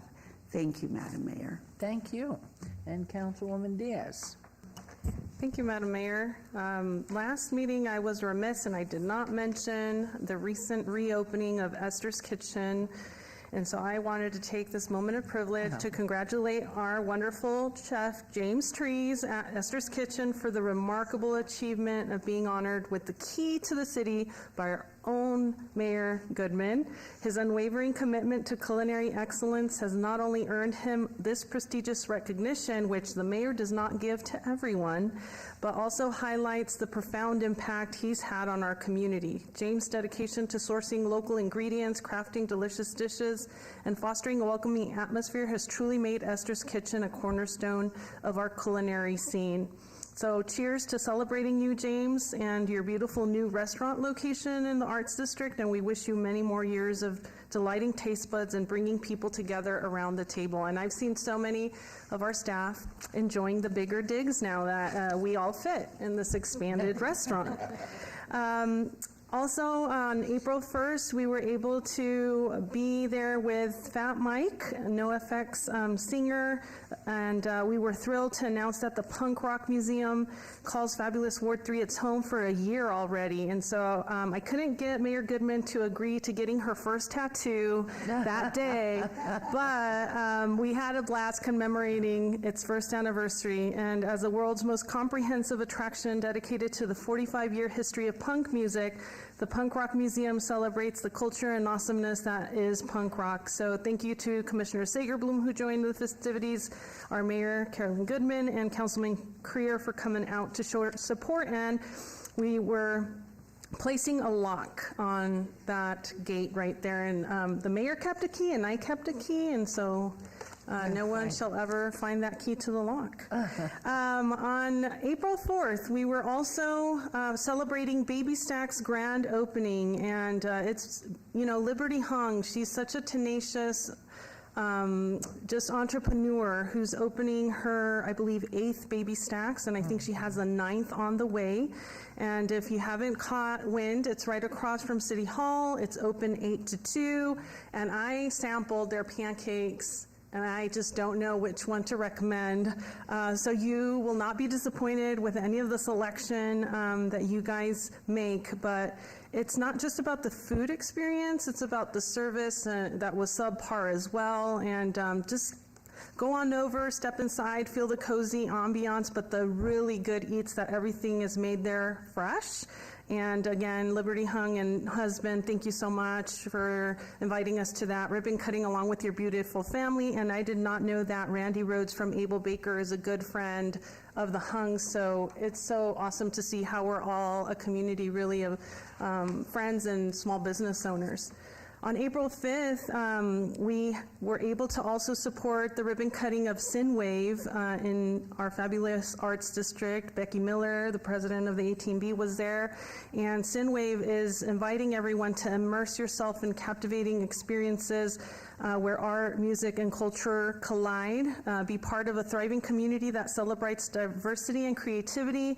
And Synwave Vegas is more than just a venue. It's a gathering place for dreamers, makers, visionaries, so that we can all connect, collaborate, and inspire each other. Don't miss your chance to be part of this experience. Go to Synwave's page. You'll see all of their programming, and they can't wait to see you all there to support this new business. On April 6th, we were also there to welcome Luminous Dental to Ward 3. They are positively excited to bring more dental services to our community in their state-of-the-art facility. They want to illuminate everybody's dazzling smiles, and we just wanted to make sure they knew that we were very happy that they came to Maryland Parkway, and that we hope that the services that they offer are taken advantage by our adjacent community. On April 14th, speaking of teeth, on April 14th, we were so excited to go witness the amazing work that the Sushi Foundation brought to our community. So Sushi is a foundation from a Buddhist temple in partnership with Officer Sam Diaz and Childs and the LVMPD volunteers, the UNLV pre-dental students, Dr. Rebecca Edgeworth, the UNLV Dental School Dean Ma, and so many dentists who volunteered their time. They treated close to 100 community members of all ages for cleanings, extractions, and it was just a beautiful thing to see. And I want to especially praise Principal Nicole Baumgartner from Sunrise Acres, who was there on Saturday for the setup that took about 4 to 5 hours, and then she was there the entire day on Sunday. But she knew that getting services to her kids and their family was so instrumental that she volunteered her time. So I just want to say thank you to all those involved in making this such an awesome event, because we know dental care is so important to people's overall health and well-being. Moving on to offerings this Friday, April 19th. I hope no one missed tax day, which was on Monday, but now it's time to release some of these documents and put them in the shredding machines.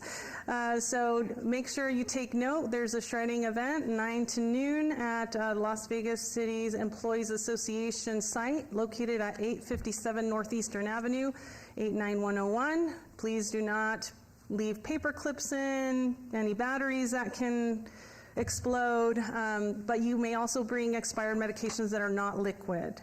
I wanted to put on your radars as well that on Saturday, April 20th from 10 to 4, come out and celebrate Earth Day with the Southern Nevada Water Authority at the Springs Preserve. 10 a.m. to 4 p.m. There'll be eco-friendly crafts, activities, food trucks, and it's just always a great time of the year to be outdoors. And the Springs Preserve is one of my favorite places to do that.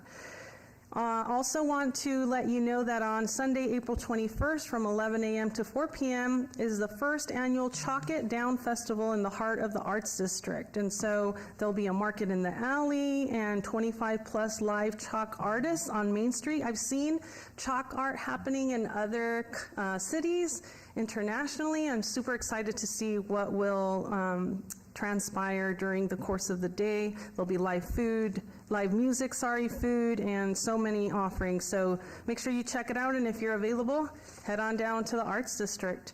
Last call for our upcoming aquatics hiring fair, Saturday, April 27th, 9 a.m. to 1 p.m. at the Muni Pool.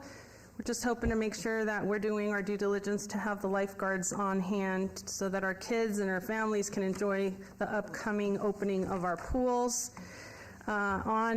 Next to the next event, Saturday, April 27th, I just need to say this caveat, weather permitting, because we tried to have a movie screening that didn't go well because it was very windy, and I just want to apologize for that not working out for my latest movie screening in the ward, but we hope that the weather gods will cooperate on April 27th. We have a Children's Day Festival and movie night, 4 to 7 at Gary Reese Freedom Park, 850 North Mojave Road. So come out for games, activities, arts and crafts, and hopefully the screen will stay put and we'll be able to screen the Disney's movie Wish. Our partners at Legal Aid Center have free legal consultations on Wednesday, May 1st from 11 to 2 p.m. It's National Law Day, Ask a Lawyer, and so it's going to be hosted at a Parkdale Recreation Center, not too far from Ward 3 at 3200 Ferndale Street, 89121, and I know that this is in conjunction with so many other sister orgs. So please, if you need to talk about adoption, auto problems, debt collection, and you can see there's so many things, even including unemployment, Social Security, small claims, this is a day to refer some of your friends and family so they can have that free legal consultation from the fabulous folks who will work it pro bono. And that's it for me, Mayor. I hope everyone can stay in touch, and our normal channels listed right there on your screen. Thank you very much. And Councilman Correa. Thank you, Madam Mayor. The 50th anniversary of the West Las Vegas Library. Residents are invited to our 50th anniversary. This will be a 70s celebration, so wear your bell-bottoms and platform shoes to join in the celebration at the West Las Vegas Library Theater, located at 951 West Lake Mead Boulevard, on Wednesday, April the 24th from 6:30 to 8 p.m. For further information, please visit thelibrarydistrict.org. As new development and investments are happening in the historic West Side, residents are invited to give input on new buildings and how the design of future buildings reflect the historic West Side's history. In 2023, the city was awarded a grant from the Commission for the Las Vegas Centennial to create a historic West Side design guidebook. A guidebook is a tool neighbors can use to support thoughtful development and revitalizing areas. Guidebooks do not regulate design via zoning or review boards. Rather, they are a tool that helps inspire property owners and developers to design homes and commercial buildings that are context sensitive and connected to the area's past and present. An informational session will be held on Wednesday, April the 24th from 6 to 7 p.m. at the historic West Side School located 330 West Washington Avenue. All are welcome to attend. This will be the first of several input sessions to occur throughout 2024. For more information, please contact Assembly Marketing at 702-562-6397. It was already mentioned about the Aquatics Hiring Fair, which is taking place on Saturday, April the 27th at the Municipal Pool at 431 East Bonanza Road. Applicants 16 and older are welcome to apply for summer positions at city pools. For more information, please contact 702-229-7529. Our next Ward 5 community conversations will take place on Wednesday, May the 8th from 9 to 10:30 a.m. at Starbucks located at 61110 West Lake Mead Boulevard. Residents and businesses are invited to join us to discuss various matters, upcoming events, and how the Ward 5 team can provide support. For more information, please contact my office at 5443. Cinco de Mayo. The Plaza Hotel and Casino will host a Cinco de Mayo celebration on Sunday, May 5th from 4 p.m. at the Carousel Bar, which is located at 1 North Main Street in the heart of downtown. Visitors will enjoy a live mariachi band, oversized piñatas, DJ dancing, and more. For more information, please visit plazahotelcasino.com. We're also hosting a Caribbean Heritage Festival, which will take place on Saturday, May the 18th, from 11 a.m. to 4 p.m. at Lorenzi Park, the Sammy Davis Jr. Festival Plaza. Attendees will have the opportunity to sample the traditions, music, and flavors of the Caribbean. Additionally, there will be reggae, steel drums, Cuban music, vendors, food trucks, and more. This event is in conjunction with Mario Lom and the Ministry of Youth, Sports, and Culture of the Bahamas. For more information, please contact 702-229-2787. We're bringing back our Symphony Park Art Festival. We invite you to come out on Saturday, May the 25th from 10 a.m. to 3 p.m. at 361 Symphony Park Avenue, adjacent to the Smith Center for the Performing Arts. The festival is free. It will offer children's activities, entertainment, marketplace booths by local fine artists, and vendors, and hometown arts organizations, representatives. Refreshments will be available for purchase. This event is possible with the support of the Smith Center for the Performing Arts. For more information on this and other upcoming events, visit LasVegasNevada.gov/discover or 702-229-ARTS. Don't forget, you can always subscribe to our newsletter to find out everything that's going on. You can contact Tanya in my office at 702-229-5443. Thank you. It's a beautiful picture. I love that picture. Yeah, I agree. Wow, awesome. Okay, Councilman Knutson, Mayor Pro Tem. Thank you very much, Mayor. On May 4th at Rainbow Family Park, I'll be partnering with the Clark County Commissioner Justin Jones and Get Outdoors Nevada on a park cleaning. It goes from 9 a.m. to 11 p.m. Please let us know if you can make it. And that following week on May 11th from 10 to 4, we'll be doing our second annual Art in the Park in partnership with the Rainbow Family Rainbow Family Association. And there'll be an art fair, community vendors, music, activities for the kids, and free food while supplies last. Come on out. And then this April is Alcohol Awareness Month. More than 178,000 people die from excessive alcohol use in the U.S. each year. That's enough to fill Allegiant Stadium almost 3 times. So make sure you know what you're doing. And anytime anybody wants to reach out to me, try and find me. I appreciate it. Thank you. Or find your cute kids. They'll find you. Wonderful. All right, well, I want to thank our wonderful team, our city manager and his team, our people in tech and public information, and certainly everybody, our marshals and fire, our city clerk, and most of all, the colleagues that sit behind the dais here that really are very devoted people that are trying to help move the city forward and they'll also respond to the needs that we continue to deal with day in, day out. So thank you all. You're a great group and hope you have a safe day and a safe weekend, and be careful on the roads. There are a lot of people that aren't observing what they should be observing. So thank you all, and we stand adjourned.